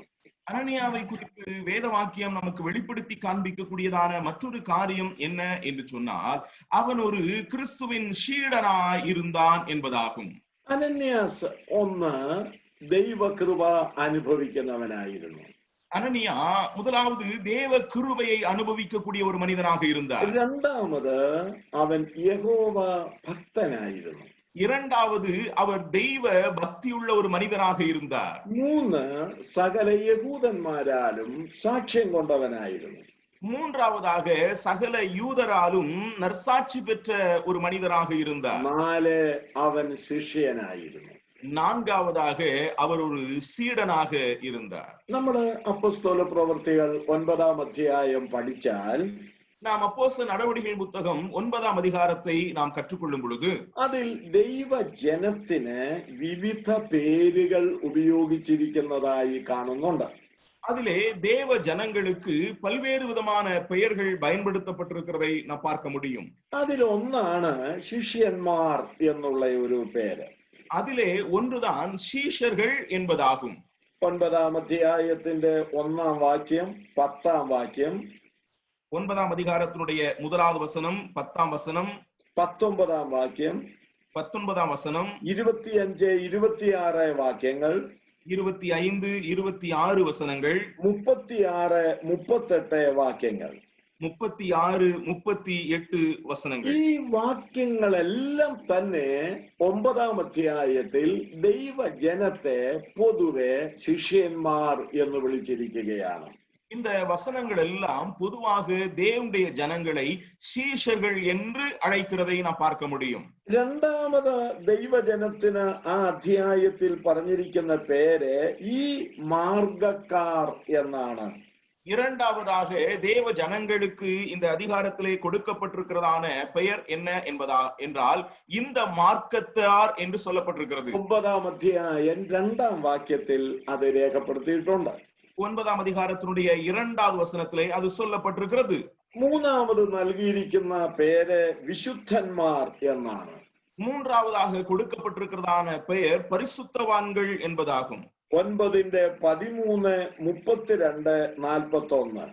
9 அதிகாரத்தினுடைய 13 32 41. തുടർന്ന് ദൈവത്തിന്റെ നാമത്തെ വിളിച്ചപേക്ഷിക്കുന്നവർ എന്നൊരു നാമമുണ്ട്. தொடர்ந்து தேவனுடைய நாமத்தை தொழுது கொள்ளுகிறவர்கள் என்கிறதான ஒரு அடைமொழியும் அவர்களுக்கு கொடுக்கப்பட்டிருக்கிறது. 9:14 21 വാക്യങ്ങൾ. 9 அதிகாரத்தினுடைய 14 21 வசனங்களிலே ഒടുവിലായി സഹോദരന്മാർ എന്ന് വിളിച്ചിട്ടുണ്ട്. இறுதியாக சகோதரர்கள் என்றும் அழைக்கப்பட்டிருக்கிறது. 9:17 30 ഈ വാക്യങ്ങൾ. 9 அதிகாரத்தினுடைய 17 30 വസനങ്ങളിലെ நாம் பார்க்க முடியும். നോക്കുക, ഈ 9 അധ്യായത്തിൽ ക്രിസ്തു വിശ്വാസികളെ സംബോധന ചെയ്തിരിക്കുന്ന വിധങ്ങൾ രേഖപ്പെടുത്തിയതാണ് നമ്മൾ ഓർത്തുകൊണ്ടിരുന്നത്. அப்படி என்றால் இப்பொழுது நாம் சிந்தித்துக் கொண்டிருக்கிறது இந்த 9 அதிகாரத்திலே கிறிஸ்தவ விசுவாசிகளை குறித்து சொல்லப்பட்டிருக்கிறதான அடைமொழி சொற்களை குறித்து நாம் இங்கே பார்க்கின்றோம்.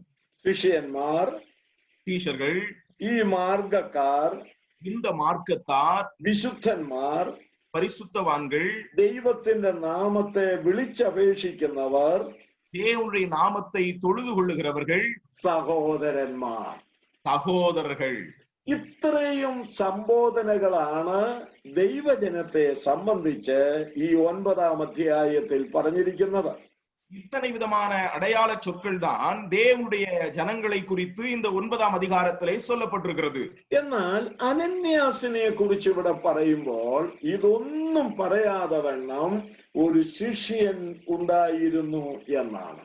ஆனால் அனனியாவை அறிமுகம் செய்யும் பொழுது இவைகள் ஒன்றும் சொல்லக்கூடாதபடிக்கு ஒரு சீஷன் இருந்தான் என்று சொல்லப்பட்டிருக்கிறதை എന്റെ വാത്സല്യ സഹോദരങ്ങളെ, எனக்கு பிரியமான சகோதரர்களே, അനന്യാസിന്റെ ജീവിതം നമുക്ക് മാതൃകയായി തീരുന്നതിന്റെ മറ്റൊരു വശമാണ് അദ്ദേഹം ക്രിസ്തുവിന്റെ ഒരു യഥാർത്ഥ ശിഷ്യനായിരുന്നു എന്നുള്ളത്. அனனியாவுடைய வாழ்க்கை நமக்கு ஒரு முன்மாதிரி உள்ளதாக காணப்படுவதனுடைய ஒரு பக்கம் என்ன என்று சொன்னால், அவன் கிறிஸ்துவின் உண்மையான சீஷனாக அவன் இருந்தான். കർത്താവ് തന്റെ ശിഷ്യഗണത്തിന് അന്ത്യ നിയോഗം കൊടുക്കുന്നിടത്തും ഈ വസ്തുത പറഞ്ഞിട്ടുണ്ട്. ஆண்டவர் தம்முடைய சீஷர்களுக்கு தம்முடைய கடைசி கட்டளையை கொடுக்கும் பொழுதும், மாபெரும் கட்டளையை கொடுக்கும் பொழுதும் இந்த காரியம் சொல்லப்பட்டிருக்கிறது. എങ്ങനെ ശിഷ്യരാക്കണം എന്നവിടെ രേഖപ്പെടുത്തിയിട്ടുണ്ട്. எவ்விதமாக சீஷராக்க வேண்டும் என்று அங்கே சொல்லுகிறதை நான் பார்க்க முடியும். മത്തായി സുവിശേഷം 28:19 மத்தேயு சுவிசேஷம் 28ஆம் அதிகாரத்தினுடைய 19ஆம் வாக்கியத்திலே, ഞാൻ നിങ്ങളോട് കൽപ്പിച്ചതൊക്കെയും പ്രമാണിപ്പാൻ അവരെ ഉപദേശിച്ചും കൊണ്ട് ശിഷ്യരാക്കുവീൻ എന്നാണ് പറഞ്ഞിരിക്കുന്നത്. நான் உங்களுக்கு கட்டளையிட்ட யாவையும் அவர்கள் கைக்கொள்ளும்படி அவர்களுக்கு உபதேசம் பண்ணி அவர்களை சீஷராக்குங்கள் என்று சொல்லப்பட்டிருக்கிறது. കർത്താവ് അപ്പോസ്തലന്മാരോട് പറയുന്നത് നിങ്ങളൊന്ന് ശ്രദ്ധിക്കുക. நீங்கள் ஆண்டவர் அப்போஸ்தலரிடத்திலே சொன்ன விஷயத்தை நீங்கள் கொஞ்சம் கவனித்து பாருங்கள். ഞാൻ നിങ്ങളോട് കൽപ്പിച്ചത് നിങ്ങൾ അവരെ ഉപദേശിക്കണം. நான் உங்களுக்கு கட்டளையிட்ட யாவையும் அவர்களுக்கு உபதேசிக்க வேண்டும். എന്തിനാണ് അവരെ ഉപദേശിക്കേണ്ടത്? எதற்காக அவர்களுக்கு உபதேசிக்க வேண்டும்? അവിടെ തന്നെ എഴുതിയിട്ടുണ്ട്, അവരത് പ്രമാണിക്കണം. அங்கேதானே அங்கு எழுதப்பட்டிருக்கிறது, அவர்கள் அதை கை கொள்ள வேண்டும். ഈ പ്രമാണിച്ചാൽ ആരാകും? എഴുതിയിരിക്കുന്നു, ശിഷ്യരാക്കണം. அப்படி என்றால் அவ்விதமாய் கை கொள்ளுகிறவர்கள் எவ்விதமாய் மாற்றப்பட வேண்டும்? சீஷராக வேண்டும். അപ്പോൾ ഒരു വസ്തുത വളരെ ശരിയായില്ലേ? அப்படி என்றால் ஒரு காரியம் இங்கே மிக தெளிவாக இருக்கிறது அல்லவா? കർത്താവിന്റെ കൽപ്പന ആരനുസരിക്കുന്നുവോ അവനാണ് യഥാർത്ഥ ശിഷ്യൻ. அப்படி என்றால் கர்த்தருடைய கட்டளைக்கு யார் கை கொள்ளுகிறானோ அவன்தான் உண்மையான சீஷன். അങ്ങനെ ആ കൽപ്പന അനുസരിച്ച് ഒരു യഥാർത്ഥ ശിഷ്യനാകുമ്പോൾ കർത്താവ് പറയുന്നത് പോലെ നാം ഗുരുവിനെ പോലെ ആകുകയാ ചെയ്യുന്നത്. அவ்விதமாக கர்த்தருடைய பிரமாணங்களை கட்டளைகளை கை கொள்ளும் பொழுது ஆண்டவர் சொன்ன பிரகாரமாக தேறின சீஷனும் குருவை போல நாம் மாறுகின்றோம். ലൂക്കോസ് 6:40 കർത്താവ് അത് പറയുന്നുണ്ട്. லூக்கா 6ஆம் அதிகாரத்தினுடைய 40வது வசனத்திலே ஆண்டவர் அதை குறித்து അവിടെ சொல்லுகிறார். പറയുന്നു, ശിഷ്യൻ ഗുരുവിനു മീതെ അല്ല, ഗുരുവിനെ പോലെ ആകുന്നത് ശിഷ്യനു മതി. அங்கே சொல்லப்பட்டிருக்கிறது, சீஷன் குருவிற்கு மேற்பட்டவன் அல்ல, தேறின சீஷனவனும் குருவை போல இருப்பான் என்று நாம் ഒരു வாசிக்கிறோம். യഥാർത്ഥ ശിഷ്യനാകുന്നത് എങ്ങനെയാണ്? அப்படி என்றால் ஒரு உண்மையான சீஷனாய் மாறுவது எப்படி? ഗുരുവിനെ പോലെ ആകുമ്പോൾ. குருவை போல மாறும்போது. എങ്ങനെ ഗുരുവിനെ പോലെ ആകാൻ പറ്റും? எவ்விதமாக குருவை போல மாற முடியும்? അവന്റെ കൽപ്പന പ്രമാണിക്കുമ്പോൾ. அவருடைய கட்டளைகளை கை கொள்ளும் போது. അതല്ലേ വിശുദ്ധ മത്തായിയുടെ സുവിശേഷം 11-ാം അധ്യായം 29-ാം വാക്യത്തിൽ കർത്താവ് പറഞ്ഞത്? அதைத்தானே மத்தேயு சுவிசேஷம் 11ஆம் அதிகாரத்தினுடைய 29வது வசனத்திலே ஆண்டவர் சொல்லி இருக்கிறார், എന്റെ മുഖം ഏറ്റുകൊണ്ട് എന്നോട് പഠിപ്പീൻ എന്നാണ്. என் நுகத்தை உங்கள் மேல் ஏற்றுக்கொண்டு என்னிடத்தில் கற்றுக்கொள்ளுங்கள். ശിഷ്യൻ ഗുരുവിൽ നിന്ന് പഠിക്കുന്നവനാണല്ലോ. சீஷன் குருவிடத்திலிருந்து கற்றுக்கொள்ளுகிறவன் அல்லவா? അങ്ങനെ പഠിക്കേണ്ടതിന് ഗുരുവിന്റെ മുഖം അവൻ ഏൽക്കേണ്ടതായിട്ടുണ്ട്. அவ்விதமாக அவன் கற்றுக்கொள்ளும்படியாக குருவின் நுகத்தை அவன் ஏற்றுக்கொள்ள வேண்டியது அவசியம். അങ്ങനെ ഗുരുവിൽ നിന്ന് മുഖം ഏറ്റുകൊണ്ട് പഠിച്ച് അതനുസരിക്കുമ്പോഴാണ് നമുക്കൊരു യഥാർത്ഥ ശിഷ്യനായി വെളിപ്പെടുവാൻ കഴിയുന്നത്. அவ்விதமாக குருவிடத்திலிருந்து நுகத்தை ஏற்றுக்கொண்டு அதை கற்றுக்கொள்ளும் பொழுதுதானே நாம் யதார்த்தமான உண்மையான ஒரு சீஷர்களாக நாம் வெளிப்பட முடியும். ഗുരുവിനെ പോലെ ആകുമെന്നതിനെ ഞാനതൊന്ന് ഒരു ദൃഷ്ടാന്ത സഹിതം പറഞ്ഞുകൊള്ളട്ടെ. குருவை போல் இருப்பான் என்று சொல்லுகிறதற்கு ஒரு உதாரணத்தை நான் இவ்விதமாய் சொல்ல விரும்புகிறேன். എന്റെ മുഖം ഏറ്റുകൊണ്ട് എന്നാണ് കർത്താവ് പറഞ്ഞത്. என் நுகத்தை ஏற்றுக்கொண்டு என்றுதான் ஆண்டவர் அங்கே சொன்னார். മുഖത്തിന് രണ്ട് അഗ്രങ്ങളാണുള്ളത്, അറ്റങ്ങളാണുള്ളത്. நுகத்திற்கு இரண்டு முனைகள் இருக்கிறது என்பதை நாம் அறிந்திருக்கிறோம். അതിൽ ഒരഗ്രമാണ് നമ്മുടെ തോളിലേക്ക് വെക്കേണ്ടത്. அதனுடைய ஒரு முனை நம்முடைய தோளின் மீது வைக்கப்பட வேண்டும். അടുത്ത അഗ്രം ആരുടെ തോളിലാണെന്നറിയാമോ? அந்த நுகத்தின் மற்றொரு முனை யாருடைய தோளின் மீது தெரியுமா? കർത്താവിന്റെ തോളിലാണ്. സ്തോത്രം. கர்த்தருடைய தோளின் மீது இருக்கிறது. അപ്പം മുഖത്തിന്റെ ഒരഗ്രം കർത്താവ് തന്റെ തോളിൽ വഹിച്ചിട്ടാണ് നമ്മളോട് പറയുന്നത്, നീ ആ മുഖത്തിന്റെ കീഴിലേക്ക് തലകുനിച്ചു കൊടുക്കണം. அந்த நுகத்தின் தன்னுடைய கழுத்திலே அல்லது தன் மீது வைத்துக் கொண்டுதானே ஆண்டவர் சொல்லுகிறார், நீ அந்த நுகத்திற்கு உன்னுடைய தலையை தாழ்த்தி கொடுக்க வேண்டும் என்று. അങ്ങനെ ഈ മുഖത്തിന്റെ ഒരറ്റത്ത് കർത്താവും ഒരറ്റത്ത് നമ്മളും. அவ்விதமாக அந்த நுகத்தடியினுடைய ஒரு பக்கம் ஆண்டவரும் மற்றொரு பக்கம் நாமுமாக. അപ്പോൾ ഈ ഗുരുവിന് മീതെ പോകാൻ നമുക്കിട വരികയില്ല. ஆகவே இந்த குருவுக்கு மேற்பட்டதான நிலையிலே நாம் போக இயலாது. ഗുരുവിനോട് കൂടെയാണ് നമ്മൾ നടക്കുന്നത്. குருவோடு கூட இணைந்து நாம் நடக்கிறவர்களாக இருக்கிறோம். ശിഷ്യൻ ഗുരുവിനെ പോലെ ആകുകയാ ചെയ്യുന്നത്. அவ்விதமாக தான் சீஷன் குருவனை போல அவன் மாறுகின்றான். എത്ര നല്ല പാഠമാണ് കർത്താവ് നമ്മെ പഠിപ്പിച്ചിരിക്കുന്നത്. எத்தனை நல்ல ஒரு பாடத்தை ஆண்டவர் நமக்கு கற்றுக் கொடுக்கின்றார். അങ്ങനെ ഒരു ശിഷ്യനായിരുന്നു ഈ അനന്യാസ്. அப்படிப்பட்டதான ஒரு சீஷனாக இருந்தார் இந்த அனனியா. ഞാന് എന്റെ വാക്കുകൾ ഇവിടെ അവസാനിപ്പിക്കുകയാണ്. நான் என்னுடைய வார்த்தைகளை இங்கு நிறுத்த விரும்புகிறேன். അനന്യാസിനെ സംബന്ധിച്ച് വളരെ പ്രധാനപ്പെട്ട 4-5 കാര്യങ്ങൾ നമുക്ക് ഓർക്കാൻ കഴിയും. அனனியாவை குறித்த நிலையிலே முக்கியமான 4 காரியங்களை நாம் இப்பொழுது சிந்தித்தோம். ഒന്ന്, കർത്താവിന്റെ കൃപ അനുഭവിച്ചു കൊണ്ടിരുന്നവനാണ്. ஒன்று, கர்த்தருடைய கிருபையை அனுபவித்துக் கொண்டிருந்தவர். 2, ദൈവഭക്തിയുള്ള ഒരു യഹൂദനായിരുന്നു. இரண்டாவதாக தெய்வ பக்தியுள்ள ஒரு யூதனாக இருந்தார். 3, സകല യഹൂദന്മാരാലും നല്ല സാക്ഷ്യം ലഭിച്ചവനായിരുന്നു. மூன்றாவதாக சகல யூதராலும் நற்சாட்சி பெற்ற ஒரு மனிதராக இருந்தார். 4, കർത്താവിന്റെ മുഖത്തിന്റെ കീഴിൽ അമർന്നുകൊണ്ട് കർത്താവിന്റെ കൽപ്പന അനുസരിച്ച് ജീവിക്കുന്ന ഒരു യഥാർത്ഥ ശിഷ്യനായിരുന്നു. 4வது, கர்த்தருடைய நுகத்துக்கு கீழாக அமர்ந்து கொண்டு கர்த்தருடைய கட்டளைக்கு கீழ்ப்படிந்து வாழக்கூடியதான ஒரு உண்மையான சீஷனாக அவர் இருந்தார். തുടർന്ന് 2 കാര്യങ്ങൾ കൂടെ ഉണ്ട്. അത് കർത്താവ് അനുവദിച്ചാൽ നമുക്ക് നാളെ ചിന്തിക്കാം. தொடர்ந்து இன்னும் 2 காரியங்கள் இருக்கிறது. அவைகள் ஆண்டவர் அனுமதிப்பார் என்று சொன்னால் நாளைக்கு அவைகளை நாம் ഈ சிந்திக்கலாம். പഠനം നമുക്ക് അനുഗ്രഹമായി എന്ന് ഞങ്ങൾ കരുതട്ടെ. இந்த வேத பாடம் நமக்கு ஆசீர்வாதமாக இருந்தது என்று நாங்கள் நினைக்கின்றோம். ഈ മാതൃക നമുക്ക് പിൻപറ്റിക്കൊണ്ട് മുന്നോട്ട് പോകാം.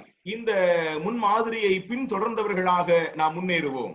ദൈവകൃപ നഷ്ടപ്പെടുത്താതെയും தேவனுடைய கிருபையை இழந்து போகாதபடிக்கு, ദൈവവചനത്താൽ ദൈവത്തോടുള്ള ഭക്തി വർദ്ധിപ്പിക്കുന്നവരായും, தேவனுடைய வசனத்தின் மூலமாக தேவனோடுள்ளதான பக்தியிலே வளருகிறவர்களாக, എല്ലാവരാലും നല്ല സാക്ഷ്യം പ്രാപിച്ചവരായും, எல்லா நபர்களாலும் நற்சாட்சி பெற்றவர்களாக, ഒരു യഥാർത്ഥ ശിഷ്യരായും ஒரு உண்மையுள்ள சீஷனாக നമുക്ക് ജീവിക്കാം. കർത്താവ് അതിന് കൃപ നൽകട്ടെ. എല്ലാവരെയും ഈ വചനങ്ങളാൽ ദൈവം അനുഗ്രഹിക്കുമാറാകട്ടെ. நாம் வாழுவோம். ஆண்டவர் இந்த வசனங்களாலே நம் யாவருக்கும் அப்படிப்பட்டதான கிருபைகளை தருவாராக. அவருடைய நாமம் மகிமைப்படுவதாக. Praise be to God. This message that has come to us is in the way how to live a Christian life that is blessed, a model Christian life. That is what we have seen. We have seen the theoretical part, but now it is for us to understand and do it and practically do it. Now, the first thing we have learned is how about this personality of Ananias. Normally, we study a lot, as I have told in the beginning of the introduction. The introduction I told about Apostle Paul, but we have been studying about Ananias, a person who cannot be in any way come near the Apostle Paul, but yet we had so much to learn from this personality, and we praise God for what Evangelist Chandapala Philip had done today. And what we have learned from this personality of Ananias, he experienced much grace of God. There is something special, a grace of God. We should not take it for granted in doing wrong things, but we should be reminded that the grace of God should be multiplied, and we should be able to tell others about the great work of salvation. Next, we see that Ananias is a devout man, a godly person, a person who is close to God. And how do we become devout and godly? Those who are leaning on the word of God, those who are God-fearing or fearing the word of God, those who, they only can obey the word of God. Only those who fear the word of God. Now, why the churches are very having less God-fearing people? Because we don't fear the word of God. That we know the word of God, but the fear of word of God is very less in our hearts. So we have to see that a devout and godly man as Ananias should be a model for each one of us. Third, we have seen that he had a good testimony among the Jews and of course in his family. And that's a very important point. Our testimony first should speak within ourselves, and then it should talk to the family, and then thirdly to the assembly. And of course, if all these three are okay, it will definitely speak to the world. But nowadays, why our testimony is not going outside the church or beyond the church? Because we are unable to testify the Lord more blessedly. The Lord expects us something very great from us, around 100, 80% or 90% or 95%. But we are giving only 5 to 10 or 50 or very less percentage of our testimony that we are supposed to give for the Lord. And I don't know, we have to really introspect our hearts with this point. Are we, somebody has told, if a person has to know how good another person is, he has to ask that other person's family, children. They will tell, the children will tell the exact quality of the parents, how that person is. So this is something that first it should start from the family and among the people around them. Then the fourth point that we have seen is Ananias, a disciple of Christ. So that is a disciple has to learn from the master. And of course, after learning, he should obey. So that is what we have seen today. These four important qualities: grace of God, godly person, and testimony among our own people, and fourth, a disciple of the Lord Jesus Christ means learning from the Lord himself. So this is what we have learned today. But learning alone is not enough. We have to apply it in our lives so that the name of the Lord would be glorified more in our day-to-day lives. That is where we are missing the mark. That is where we are missing the bullseye. And we have to understand that fact very clearly. Learning is not alone important, but we have to live the life that the Lord expects us to live. So we thank Evangelist Chandapala Philip. May God bless you, Achayan, for this blessed word that that you have brought to us by the power of the Spirit. May God continue to work in you wherever you go, and God willing, we'll listen to the message tomorrow evening also. We also thank Evangelist Vivek Anand from Madurai for having translated as usual with a smoothly and in a blessed way and God has used him in a wonderful way this evening time also. May God use you, brother. Thank you, brother, for this blessed translation. May God continue to use you wherever you go. And we know you are also a blessed preacher. You have already come in this Kodambakam Zoom Bible Study ministry for preaching. We praise God for that, for accepting, and always ready for being a service wherever you go. May God bless you abundantly. Also, we thank Brother Shibu Jose from Udamalpet for the songs that you have sang today evening. We praise God for the songs. May God bless you. We know that you are a good singer, professional singer. May God use you more in the days to come. And we thank above all God for each one of you for having come in and listened to the word.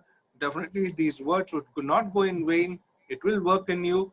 You each one will really practically do it. Learn, not only learn, but give glory to God and practice it in the day-to-day life. We are sure that you will do it.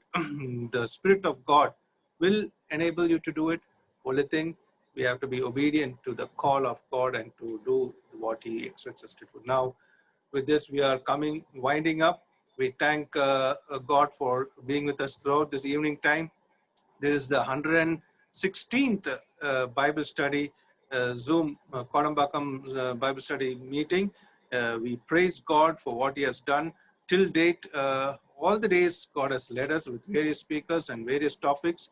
And these 2-3 days we are having with us Evangelist Chandapala Philip.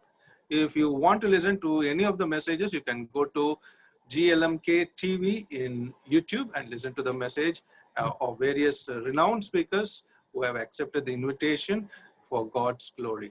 We praise God for everything. Now we are winding up the time here with this Bible study. For the we request for the closing prayer.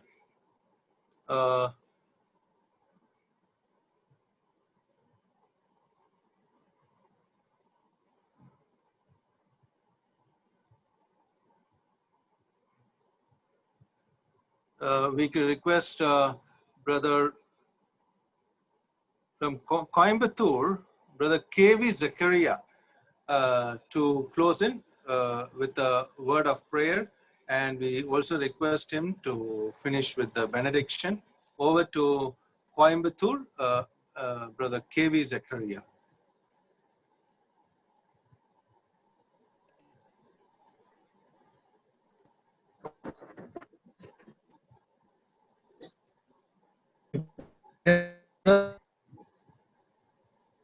Here? Yes. Hello? Yeah, we can hear you. Okay, praise God. எங்களை நித்தியமாய் நேசிக்கப்படுகிற பிதாவே, இந்த மாலை பொழுதிலே உங்கள் சமூகத்திலே நாங்கள் ஒருமித்து கூடி இந்த சுகம் வாயிலாக தாவை உங்களுடைய வார்த்தையை கேட்கும்படி எங்களுக்கு கிருபை பாராட்டுவதற்காக நாங்கள் நன்றி செலுத்துகிறோம் தாவே. இந்த நாளிலும் விசேஷமாக உங்களுடைய பிரதாசன் சாண்டப்பள்ளி இழைப்பவர்கள் மூலமாக ஆண்டவரே உங்களுடைய வார்த்தை எங்களுக்கு ஆவியானோட வல்லமையினாலே நீர் பரிதளித்ததற்காக நாங்கள் நன்றி செலுத்துகிறோம் தாவே. ஆண்டவரே, அனன்யாசனோட ஜீவியத்திலிருந்து நாங்கள் கற்றுக்கொண்ட பாடங்களுக்காக உமக்கு நாங்கள் ஸ்தோத்திரம் செலுத்துகிறோம். விதமாக அவர் தேவனுடைய கிருபை நிறைந்தவராக இருந்தார் என்பதை நாங்கள் பார்க்க முடிந்தது தாவே. எவ்வளோ தேவனுக்கு பயந்தவராக தெய்வ பக்தியுள்ள மனுஷனாக அவர் இருந்தார் என்பதை நாங்கள் கற்றுக்கொள்ளும்படி உதவி செய்ததற்காக ஸ்தோத்திரம் செலுத்துகிறோம். விதமாக தாவே, அவர் அனன்யாசை தன்னுடைய சுற்றுவட்டாரத்தில் எப்படி நல்ல சாட்சி உள்ளவனாக இருந்தார் என்பதை நாங்கள் தாவே இந்த நாளை கற்றுக்கொள்ள முடிந்ததற்காக நன்றி செலுத்துகிறோம். விதமாக கர்த்தாவே, ஆண்டவருக்கு உகந்த சீஷனாக அனன்யாஸ் கர்த்தருக்கு சாட்சியாக இருந்தார். பவுலே கூட சகோதரனை என்று அழைத்து தேவனுடைய ஜனங்கள் மத்தியிலே கொண்டு வரும்படியாக அவரை ஒரு கருவியாக நீ பயன்படுத்தினதுக்காக நாங்கள் உண்மை துதிக்கிறோம், ஸ்தோத்திரிக்கிறோம். கர்த்தாவே, இந்த வெளியேறப்பட்ட வசனங்களுக்காக ஸ்தோத்திரம் கேட்ட ஒவ்வொருத்தரையும் ஆசீர்வதித்தலும் மனதாசனை மட்டுமாக நீ பலப்படுத்தினதுக்காக ஸ்தோத்திரம். தொடர்ந்தும் கர்த்தாவே 3 நாட்கள் நடக்கிற கூட்டங்களை ஆசீர்வதிக்கணுமாய் ஜெபிக்கிறோம். சகோதரன் வேறுக்கா ஸ்தோத்திரம், அவரையும் கர்த்தாவே மொழிபெயர்க்க நீ பயன்படுத்தினதுக்காக ஸ்தோத்திரம். சகோதரன் ஷிபுக்காக நன்றி செலுத்துகிறோம். நல்ல பாடல்களை பாடும்படி உதேசித்ததுக்காக ஸ்தோத்திரம். அவ்விதமாக கர்த்தாவே சகோதரன் சந்தோஷ் ஜோன்சனுக்காக குடும்ப ஜெபிக்கிறோம். அவர்களின் செய்கிற இந்த விலையேறப்பட்ட ஊழியங்கள் நாமத்துக்கு மகிழ்ச்சியாக அமைந்ததுக்காக நாங்கள் ஸ்தோத்திரம் செலுத்துகிறோம். எல்லா துதிய ஸ்தோத்திரமும் உமக்கு எடுக்கிறோம். கர்த்தராகிய இயேசு கிறிஸ்துவின் நாமத்தில் மனத்தாழ்மையோடு வேண்டிக் கொள்கிறோம் பரமபிதாவே. ஆமென். May the love of God the Father, the grace of the Lord Jesus Christ, and the fellowship of the Holy Spirit be with each one of us now and forevermore. Amen. Thank you all for joining in this evening time. May God be with us till we meet tomorrow evening, God willing. Till that time, may God bless each one of us. God bless.